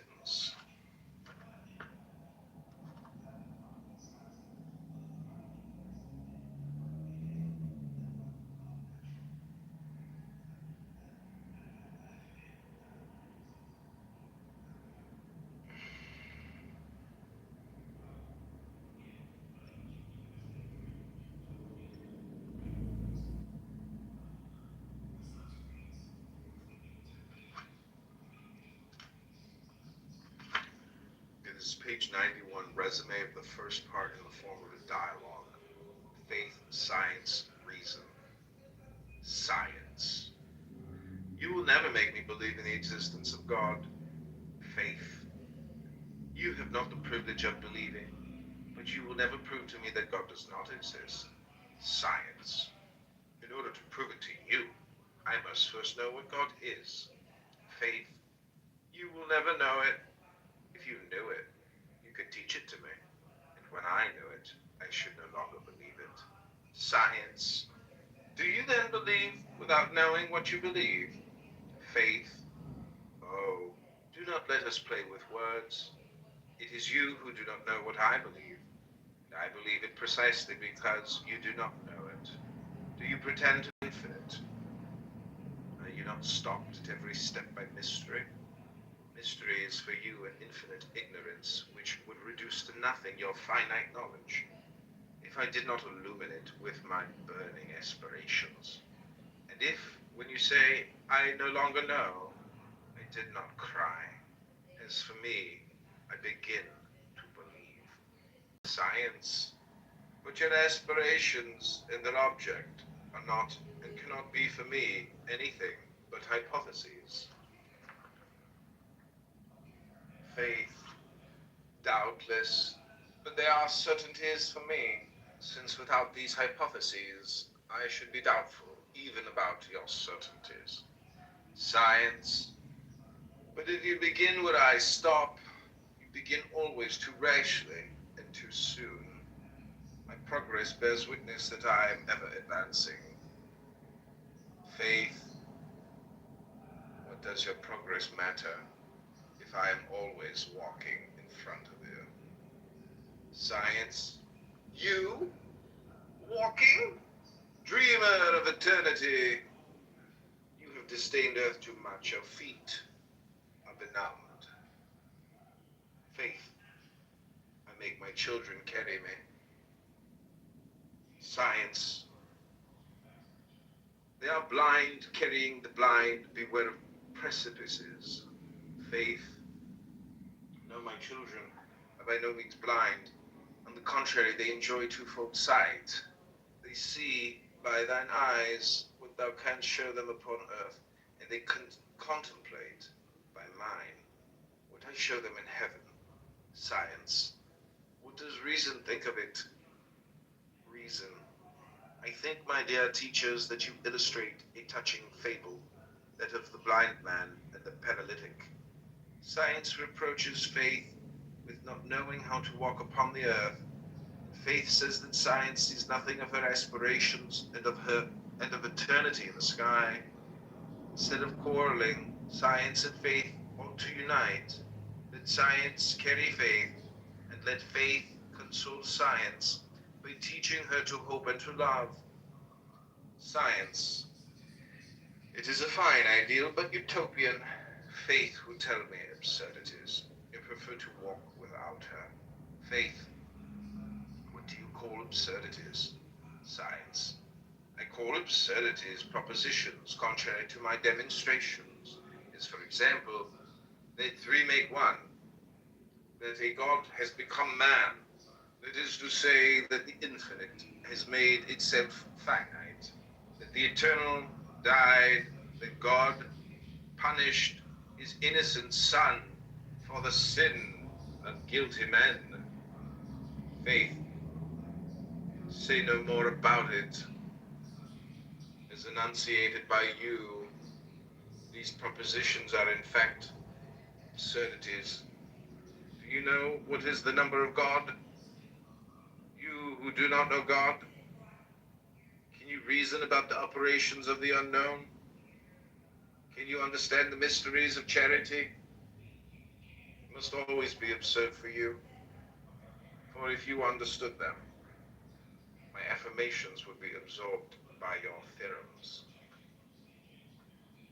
I should be you, and you would be me, or to put it better, I should no longer exist, and reason, in the presence of the infinite, would halt, blinded forevermore by your doubts, which are as infinite as space. Science. At least you should never usurp my authority, or give me the lie in my own domains. Faith. I have never done so, and I could never do so. Science. So? You have never believed, for example, that a virgin could become a mother without ceasing to be a virgin. In the physical, natural, positive order of things, in spite of all the laws of nature, you do not affirm that a piece of bread is not only a god, but a real human body with its bones and its veins, its organs, its blood, such, in short, that you make of your children who eat this bread a little race of cannibals. Faith. There is not a single Christian who would not be revolted by what you have just said. That sufficiently proves that they do not understand my teachings in this positive and gross sense. The supernatural which I affirm is above nature, consequently could never oppose itself to her. The words of faith are understood only by faith. Science has only to repeat them to pervert their proper sense. I employ these words because I have no others. But since you find my remarks absurd, you should conclude from that I give to the same words a meaning which escapes you. When the Savior revealed the dogma of the real presence, did he not say, the flesh profiteth nothing, but my words are spirit and life? I do not give you the mystery of the incarnation for an anatomical phenomenon, nor that of transubstantiation for a chemical manipulation. By what right do you exclaim absurd? Do not reason about any of the things you know. By what right do you say that I talk unreasonably? Science. I begin to understand you, or rather I see that I shall never understand you. This being so, let us remain separate. I shall never have need of you, Faith. I am less proud, and I recognize that you may be useful to me, perhaps. Perhaps, too, you will be very sad and very desperate now. I will not leave you unless What are you reading, Lord? sense. I'm reading The Key of the Mysteries by Rabbi Eliphas Levi. Okay. Thank you. Reason. Be well, aware of doing so. I am necessary to both of you. And what should I do without you? In order to be just, I need to know and to believe. But I must never confound what I know with what I believe. To know is to believe no longer. To believe is not to know as yet. The object of science is the known. Faith does not occupy itself with that and leaves it all to science. The object of faith is the unknown. Science may seek it but not define it. She is then obliged, at least provisionally, to accept the definitions of faith, which it is impossible for her even to criticize. Only, if science renounces faith, she renounces hope and love, whose existence and necessity are as evident for science as for faith. Faith, as a psychological fact, pertains to the realm of science. Science, as the manifestation of the light of God within the human intelligence, pertains to the realm of faith. Science and faith must then admit each other, respect each other mutually, support each other, bear each other aid in case of need, but without ever encroaching the one upon the other.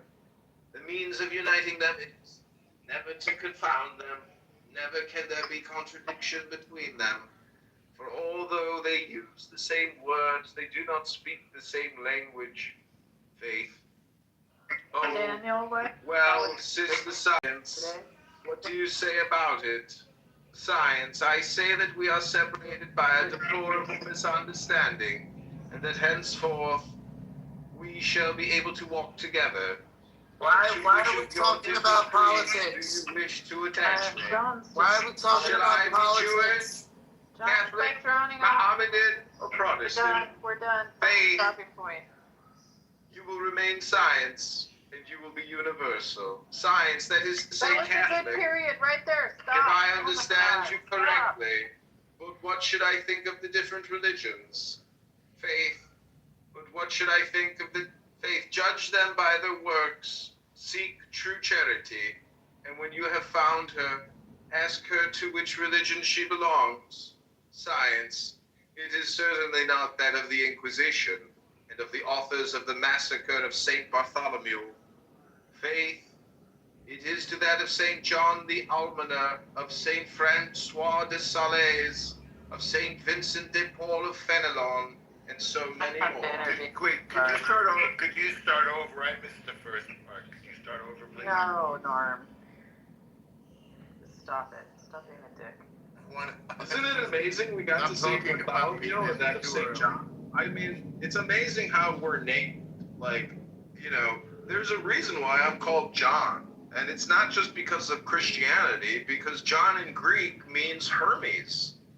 And Bartholomew, aka Barth, aka, you know, Megatron. See, Transformers is the perfect metaphor. Bartholomew's name isn't Bartholomew. I know it isn't. Let me ask you a question, Cora. Besides talking all the time, do you know how to breathe? Yeah, I know how to breathe better than most people. I didn't know there was a competition. Is that I'm an a trained Olympic sport? singer. I would put my tongue up her nostrils. That's what I would do. I'm a trained breather. You're a fucking mouth breather, Norm. No, I breathe through John, my nose, don't do sweetheart. that. John, don't do that. Excuse me, Cora, don't do what? Give Norm. Pardon me, madam, I'm on Norm because I love Norm, and Norm is a good man. How dare you tell me not to do that, Cora? Don't be Don't so you know the nosy, chain of Cora. succession for green beaning? I green beans you, Cora. I green bean everybody. So, you know, why don't you learn to breathe instead of learning how to talk all the time? Hello? Hello? Not a bad suggestion. A word for the wise. Spiritus. Breath. How do you say breath in Hebrew, El Normo? I don't remember. Ruach! Oh, yes. What does Ruach mean to you, Cora? Well, Ruach breathes the spirit of life into Adam. That's how I remember it. Yeah, it's the breath of Sophia. Sophia. Oh, beautiful girl, great girl named Sophia. Wow, what a beauty. I know a beautiful Jewish girl named Sophia. Also a beauty. What? In, you know, Turkey or whatever, in Istanbul, isn't it called the Mosque of Sophia? Doesn't it mean like the Rose Mosque? Are you Hagia Sophia? Hagia Sophia. I was there recently. Yeah, they took a Originally a Byzantine church. They took a Constantine, or Constantinople era Orthodox church and turned it into a big mosque. It's right across from the Blue Mosque, which was also a church. They didn't destroy it though, which they sometimes do. They just hung banners over the pictures of saints, and Jesus and Mary. Banners with Arabic lettering on them. Well, you told me the Torah. Laura, check your DMs. Okay. What about Torah, Megatron?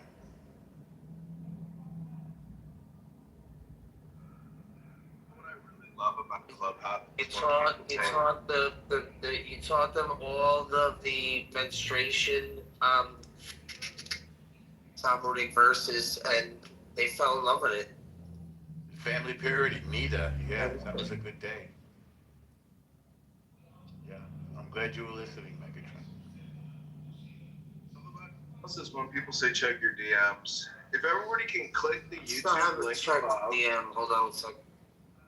can everybody subscribe to my YouTube channel to help support the work of John Kitover? Because I've been reading a lot of books, and I try to live my life by what I read, and it's transformative. One of the books that Are you recently still taking donations?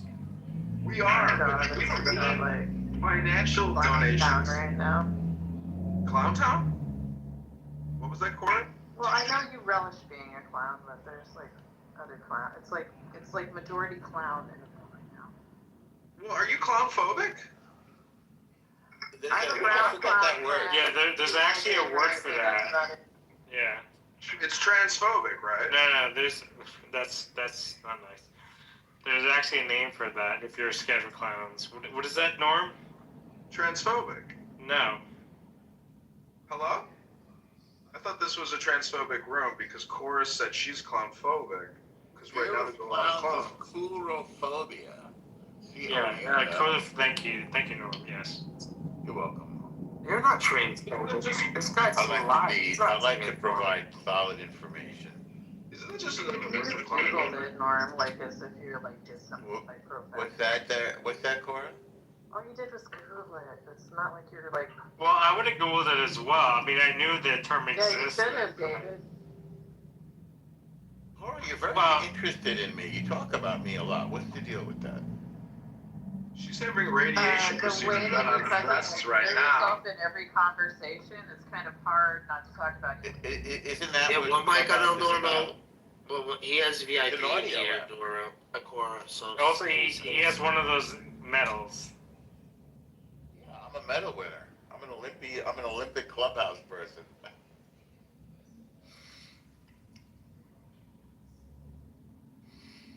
He's got more karma than you. And so does Daniel. I have 1,300 karma, but apparently that's too low. I don't know how much is a good karma. I asked certain people and they wouldn't tell me their karma. Somebody told me their karma and it was 2,500. So obviously it's like asking somebody their weight. Like the first time I went to Bitcoin, I was like, "How many Bitcoin do you have?" And they all yelled at me. So apparently I asked that either. You asked them how much Bitcoin they own? Why, certain people, yeah. I asked like.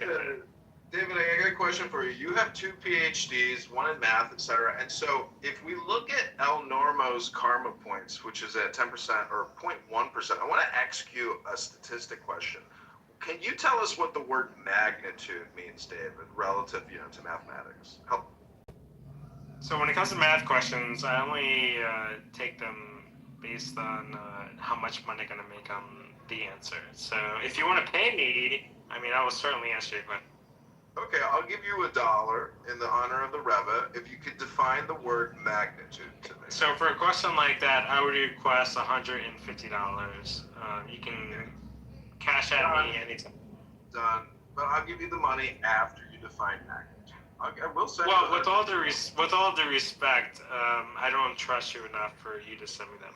I can't if Norm asked me that question, I would respect Norm. I trust Norm enough that he would give me the money, but I don't respect you. With all due respect. Why can't I get a straight answer out of you anymore? Anymore? Have you ever been able to? Like, what are you talking about, John? Don't you watch movies? It's from The Godfather. I haven't seen The Godfather since I was like 8 years old. Like, whatever. 8 years old? You were that young when you watched it? El Normo, Cora shared a very... Your parents should not have allowed you to watch that movie at 8 years old. Dude, I used to watch Falcon Crest all the time with my grandma. What is Falcon Crest? I don't know what that is. El Normo, Cora was being sexually abused as a child and was being forced to suck her baby sister's I don't think you should say stuff like that. No, this is part of the room history now because we actually It doesn't mean it's okay to like drag it up casually. And I just say that it's my story to tell, John. Well, I called it the Aristocrats. Cora just called it her trauma story because we don't know if it's real or not. But we do know when a man goes into a bathroom at Target, he's not hitting the mark. The trans man at Target doing a performative art show as a they, them, to me, Cora doesn't believe in national federal laws with regards to gender bathrooms. I mean, technically, non-binary people aren't trans. They're just kind of in the middle. Non-binary trans people are not trans. They're in the middle. What does all that even fucking mean anymore? Continental trip It and doesn't be really like, mean oh, anything. stop Do I in care? Nebraska. No, I don't care. I'm tertiary. I'm trans. I'm racially trans. I'm a triracialist because I'm a Michelin, patrilineal, Jew, a Christian and a Buddhist, Iberian. Buddhist isn't German. Norm, can I ask you? Have you asked John if he's a real Jewish person? Is he really a Jewish person? What he's telling you, I believe to be the truth. So he is a Jewish person. My dad is But there's people in other rooms who say that he's not a real Jewish person. Not a Jew by the law. Not a Jew by the law. He's more Jewish than most of the people I know. Just about everybody. Well, there's not. Just about everybody in the world has some level of like Levantine or Arabian. I mean, he's more Jewish than Rabbi. But that doesn't make them a Jew. He's more Jewish than Randy McDickerson. That's right. That's right. I'm just saying, much like it's easy to claim you're David, both my grandparents are Jewish. My dad is Jewish. My dad remarried a Jew. And I always tell my gorgeous mother, don't you think it's amazing that that dad, married a Jew? You don't have to prove anything to me. You don't have to prove anything to me. I was just asking. That's all. Jewish woman's Hello? Cora, are you still looking for love in your life? No, I don't need any more men. You're not looking for love? Well, that explains a lot. There you go, Eleanor. What are you talking about, Norm? We solved it. We hit the nail on the head. We're talking about the previous 3 sentences. We put the camel turn on the camel. Or women in my life? No, I've got plenty. You seem bitter and angry and irascible. No, I'm not. Resentful. Well, you act that way. No, I don't. Yeah, you do. No, that's your perception of me because you're. No, it's not. It's the way you behave. I know you are, but what am I? You should think about Just that. because I don't fawn over you, like. No, that's not. Portray me in a negative light. Just listen to because your I voice won't right now. fawn over you and your fake ass fucking persona. Shut up, my nigga. You don't know what you're talking about. They always say blood in the bay.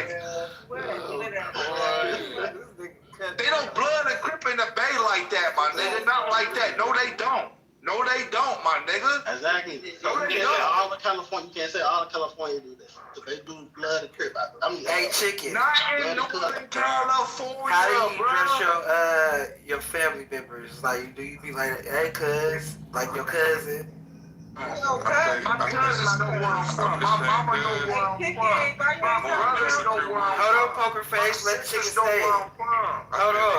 I've been saying cuz before I knew what a crib was. See? That's not. My mama know where I'm from. My daddy know where I'm from. What's that got to do with the price of tea in China? That shit crazy. Huh? Donna, you know what I'm saying, Donna. You know what I'm saying, Donna. Come on, Donna. You know it. Donna, don't do that. You know exactly what I'm saying.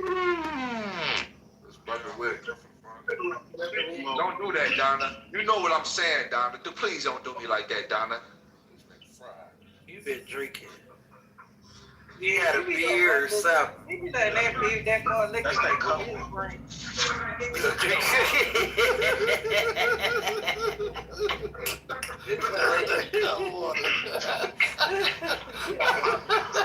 gonna play with stars. Like in Chicago, they got the 5-point stars.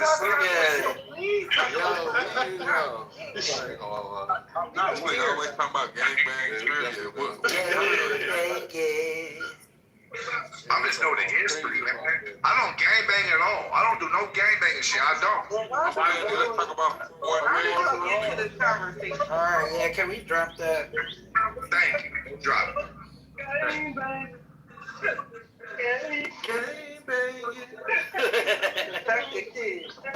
Donna, but I don't know why you playing like that, Donna, because you know what this shit. You know what I'm saying, though. You know what I'm saying. Yeah, but Donna not bang bang gang. No, she not. But she know what I'm saying, though.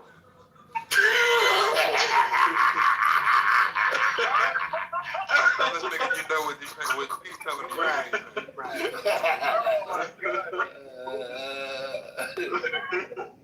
You know what you're saying, cuz.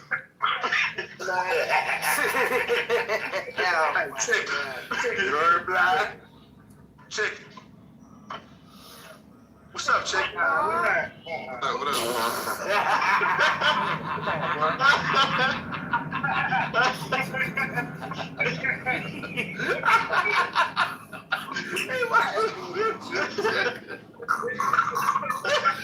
Chicken. What's up, Chicken? Y'all wild, man. But Donna, she's from California, so Donna know what I'm saying. She can laugh on you, but when it come down to it, she know. She know. I know what you're saying, bro, but that's Niggas ain't walking around talking about cuz. different state. You're not gangbanging, my It's nigga. some states in America, bro. You say cousin, you from somewhere. You're from somewhere. You can't call your cousin cuz. Bro, it was cousins before Crips. Exactly, bro. That's like the old down south word. Yeah, them niggas banned them country ass niggas came up there saying, That's the South. That's how retarded you are when you. Oh, it's a down south word. We all come from the South, my nigga. So why don't can't be everybody word then, bro? That's a dumb state. Like we all come from the South. Niggas say cuz be from somewhere. I know a country nigga. You gotta be from somewhere in California. You said cuz. That's not California, nigga. That's not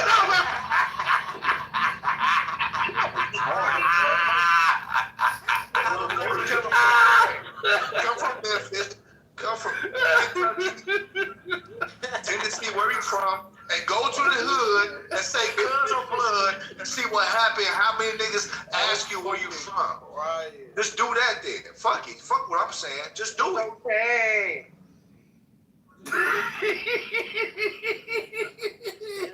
I'm saying, my nigga. You for real about Hey, poker face to do good. Or remember that nigga? You sitting on the couch, your light passing you by.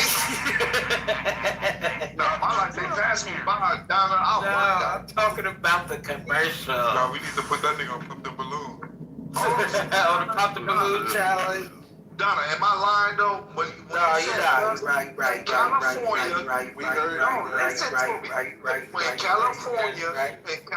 if you walk around talking about cousin blood, you are representing. Hey, this is Jerry's birthday. We talking about Jerry's birthday. All right, so let's do that. Happy birthday, Jerry. Happy birthday, Judge. Look, man, appreciate that. Hey, y'all think California is so hard? Y'all can die. No limit. Everybody can die. We all die. No limit. Shush. We all die. No limit. We all die. We're born to die. Y'all gotta We're come born to outside. die. We're all born to die. I think this nigga will. Nigga, I ain't no born to die. Y'all can die. Period. We're all born to I'm die. talking about. You not hard, nigga. Y'all not hard. I'm not hard. I'm not saying that. I'm not even saying that. No limit. No limit. Much love, respect. You know, I'm not even coming at you like that. We sick of it. All right, well, I'm gonna be quiet. No way, no limit. I'm gonna be quiet. Fuck You it. don't gotta be quiet. Yeah, fuck the Packers. Fuck the Packers then. Fuck them. That's like that. Which other team? Fuck the Packers. Fuck them. All right. I'm still a Green Bay fan though. What that So 50 fuck. good shit? What up, cuz? What up, Glenn?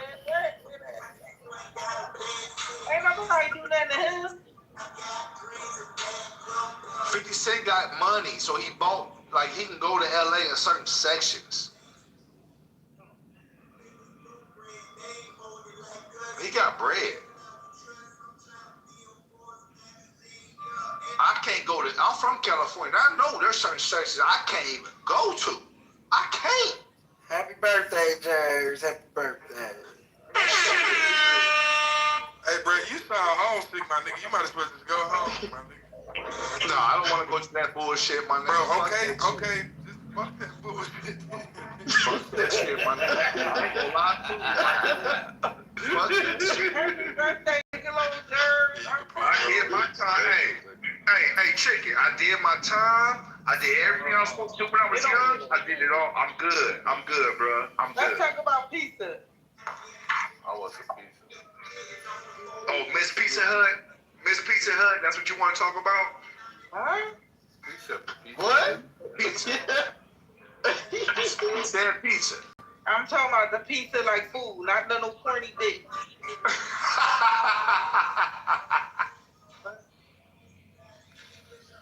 You want some pizza, Jerry? What type of pizza? You want some Gucci pizza?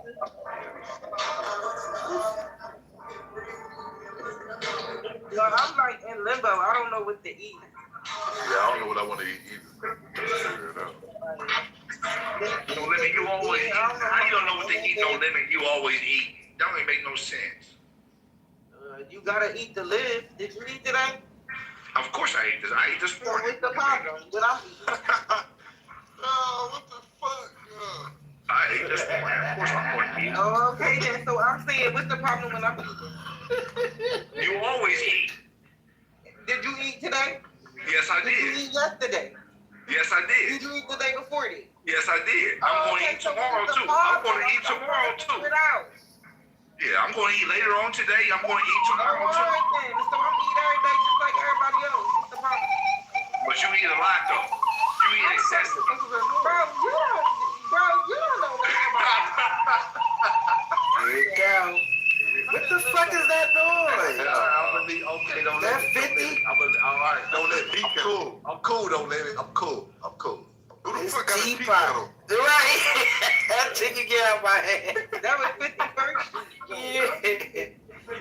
I'm cool, don't let me. I'm cool. I don't want no smoke. I don't want no beef. I'm cool. Anyway, so yeah, dude, I'm in limbo. I don't know if I'm gonna run that TV. I don't know what else. I might just do the Kitover thing. I don't know. I'm always hungry, I guess. Everybody's That's always food on the food trucks now. Nah, for real. Them shit's always been on the food truck. Hey, but what I do know though, no limit. For real, like when you go to a real, like you go to a real authentic restaurant and you eat one good meal, you don't be hungry for a while. I noticed that. You don't be hungry for a minute. Yeah, I just had a taco egg roll. Like Boston Market or something like that. When you eat one of them Boston Market places, you don't be hungry for a cool minute. I ain't had Boston Market in years. Yeah, Boston Market is fire. I fuck with Boston Market. I know they was doing the turkey and shit. That's the last time I heard about them. Thanksgiving turkey.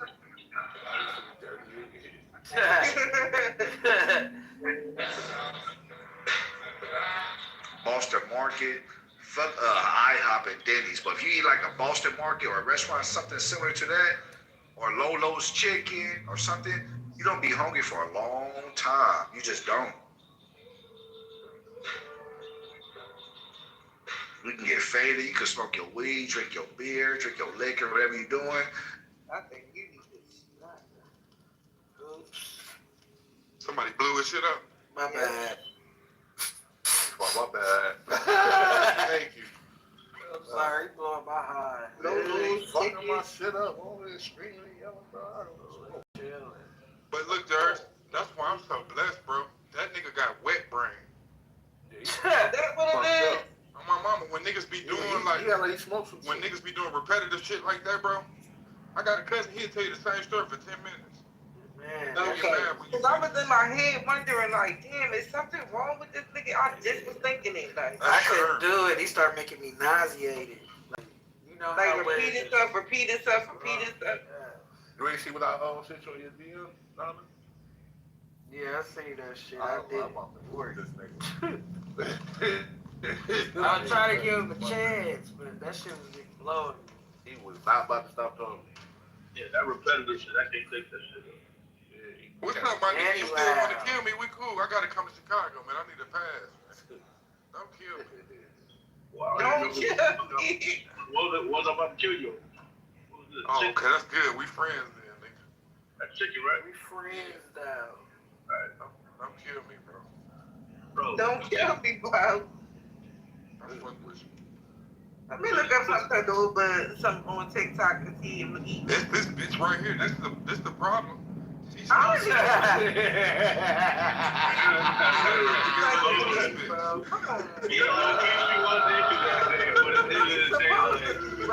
don't we can crash out, bro. We've been around each other for too long, bro. I ain't no. No, I'm fucking with you. Don't live it. We supposed to be brothers.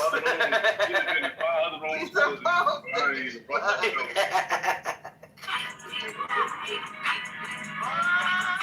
Oh, damn, y'all can hear it, can't y'all? Yeah, hear that loud, goofy shit. I hate that song. Eat, bitch, shut up. You heard that song before, Jerry? A little bit, but I ain't never heard the older shit. Listen, man. I'm tired of these new cheesy ass songs. Niggas making, man. I'm 16 right now. I have 100 minutes.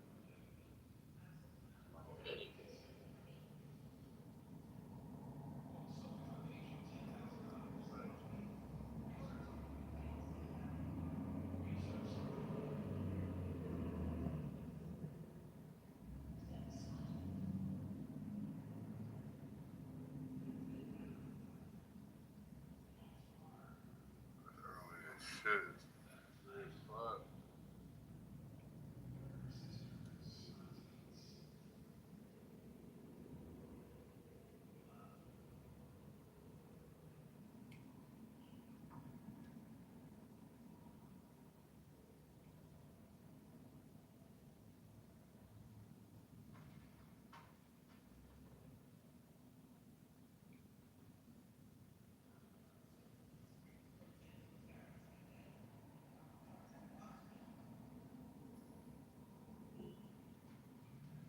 What you doing, Don?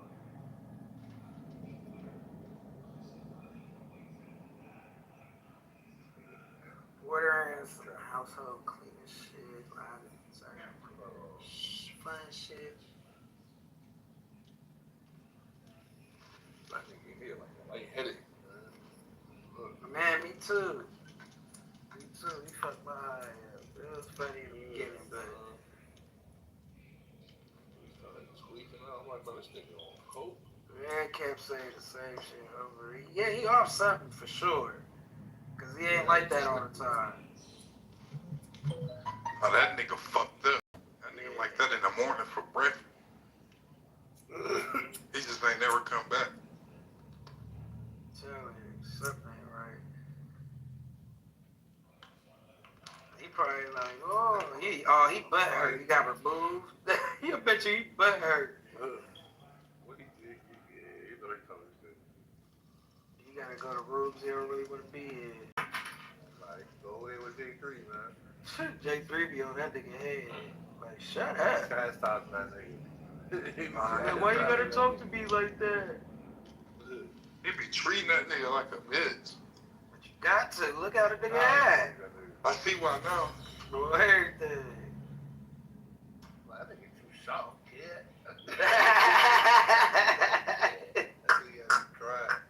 You got like a bitch, yeah. Like, that nigga out of that nigga, I remember that nigga, it was that, matter of fact, it was that day Ronnie pulled up on Skywalker. Skywalker did that whole shit and dipped off. And like, he went there and did all that other corny shit. This nigga go over in Skywalker room the next day, a couple days later. Talking about, I respect you. I'm like, what you respect this nigga for? He ducked the fucking stage. Bitch ass nigga over here lying. He talking about you respect him on stage like a kid. Yeah, kissing that. I was like, man, J3, get your man, man. He out here doing bad. Doing bad. Something wrong with that nigga. I can tell you. Niggas over here say, what, guy? So you know when they tell nigga you respect him, they tell that nigga a bitch. That nigga You gonna respect this crippin'. That shit funny as shit. He said, what, guy?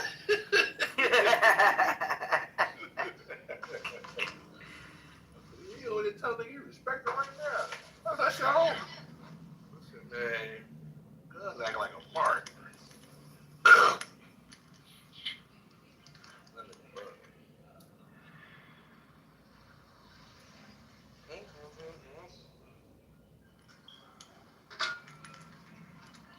They start talking over the females and shit. Maybe they got like, man, that shit was giving me a headache. Damn, G ain't got nothing to smoke out of.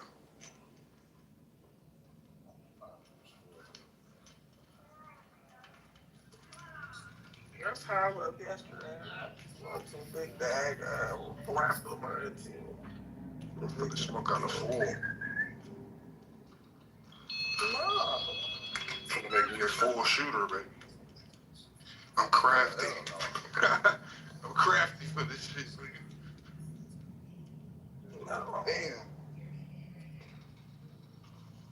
I can't go to the store.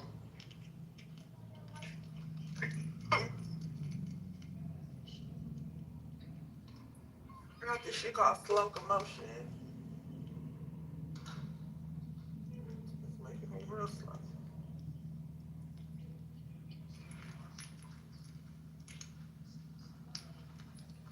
Shit, I didn't think that though. My fatigue was better.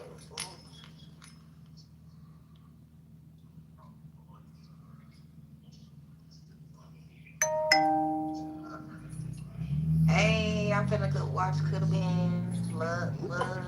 Drewski show Coulda Been Love. It could have been love. It could have been. Those skits or real shit going on. Huh? Like, them shows be real, it'd be like skits. Well, technically, the last one, it was like he found the bitch and he fucked the bitch, but he didn't stay with the bitch, so. Like, you know them shows we had them like rap, like couldn't records and shit like that, like they was really fighting shit on there. Yeah, them, like, I think that stuff I don't think really be getting 360 deals. That's the only thing I don't think is real, but I think the rest of the shit be, They real. definitely get the 360. I don't know, cause that one dude that I feel like he be paying, cause when he first came on there, he kept saying, "Bro, you ain't paid me since the show." Like he kept saying, like he ain't paid him, but he keep doing like so. I don't know. I think it varies. If you're a good artist, he'll give you a little deal. But if you just like retarded, because what he really do, he praying on motherfuckers with mental health problems. Yeah, about to He really do though. He be having special needs people on there. But shit, light skin baby, he like he need all types of things. The one with the fucked up eyes, right? Yeah. Hey, but if you good enough for people to not pay attention to you, yeah, he gonna use your head. Like that, the ugliest rapper alive. I think that's so funny.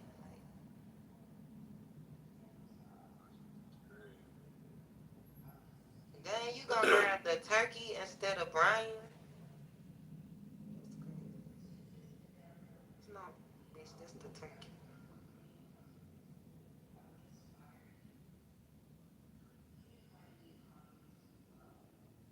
He told me, I swear to God, I thought dogs could breathe underwater. Goodbye.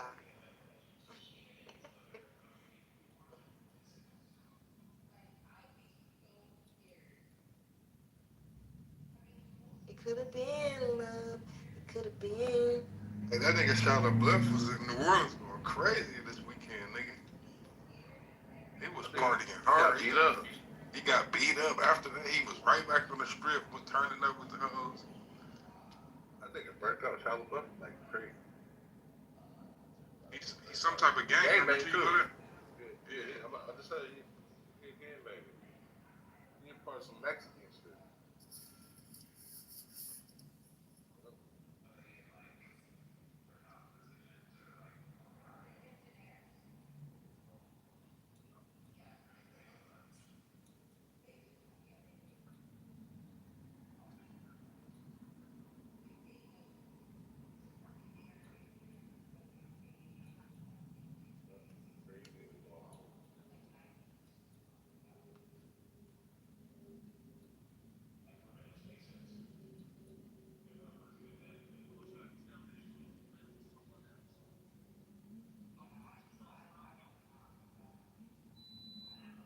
Yes, that look good. Yes, yes, yes.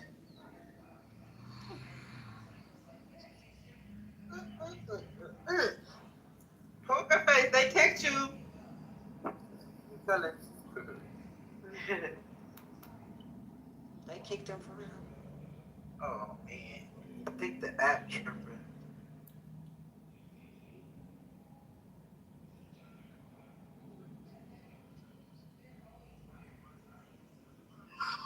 Oh, ah.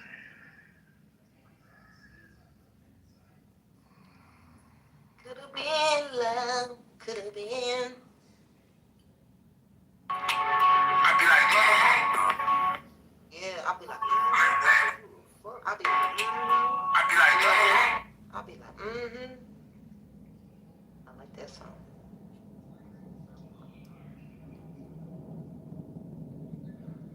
I can't believe that nigga that was on that fucking show with Ray J, the little love show. Now he on Bad Boys.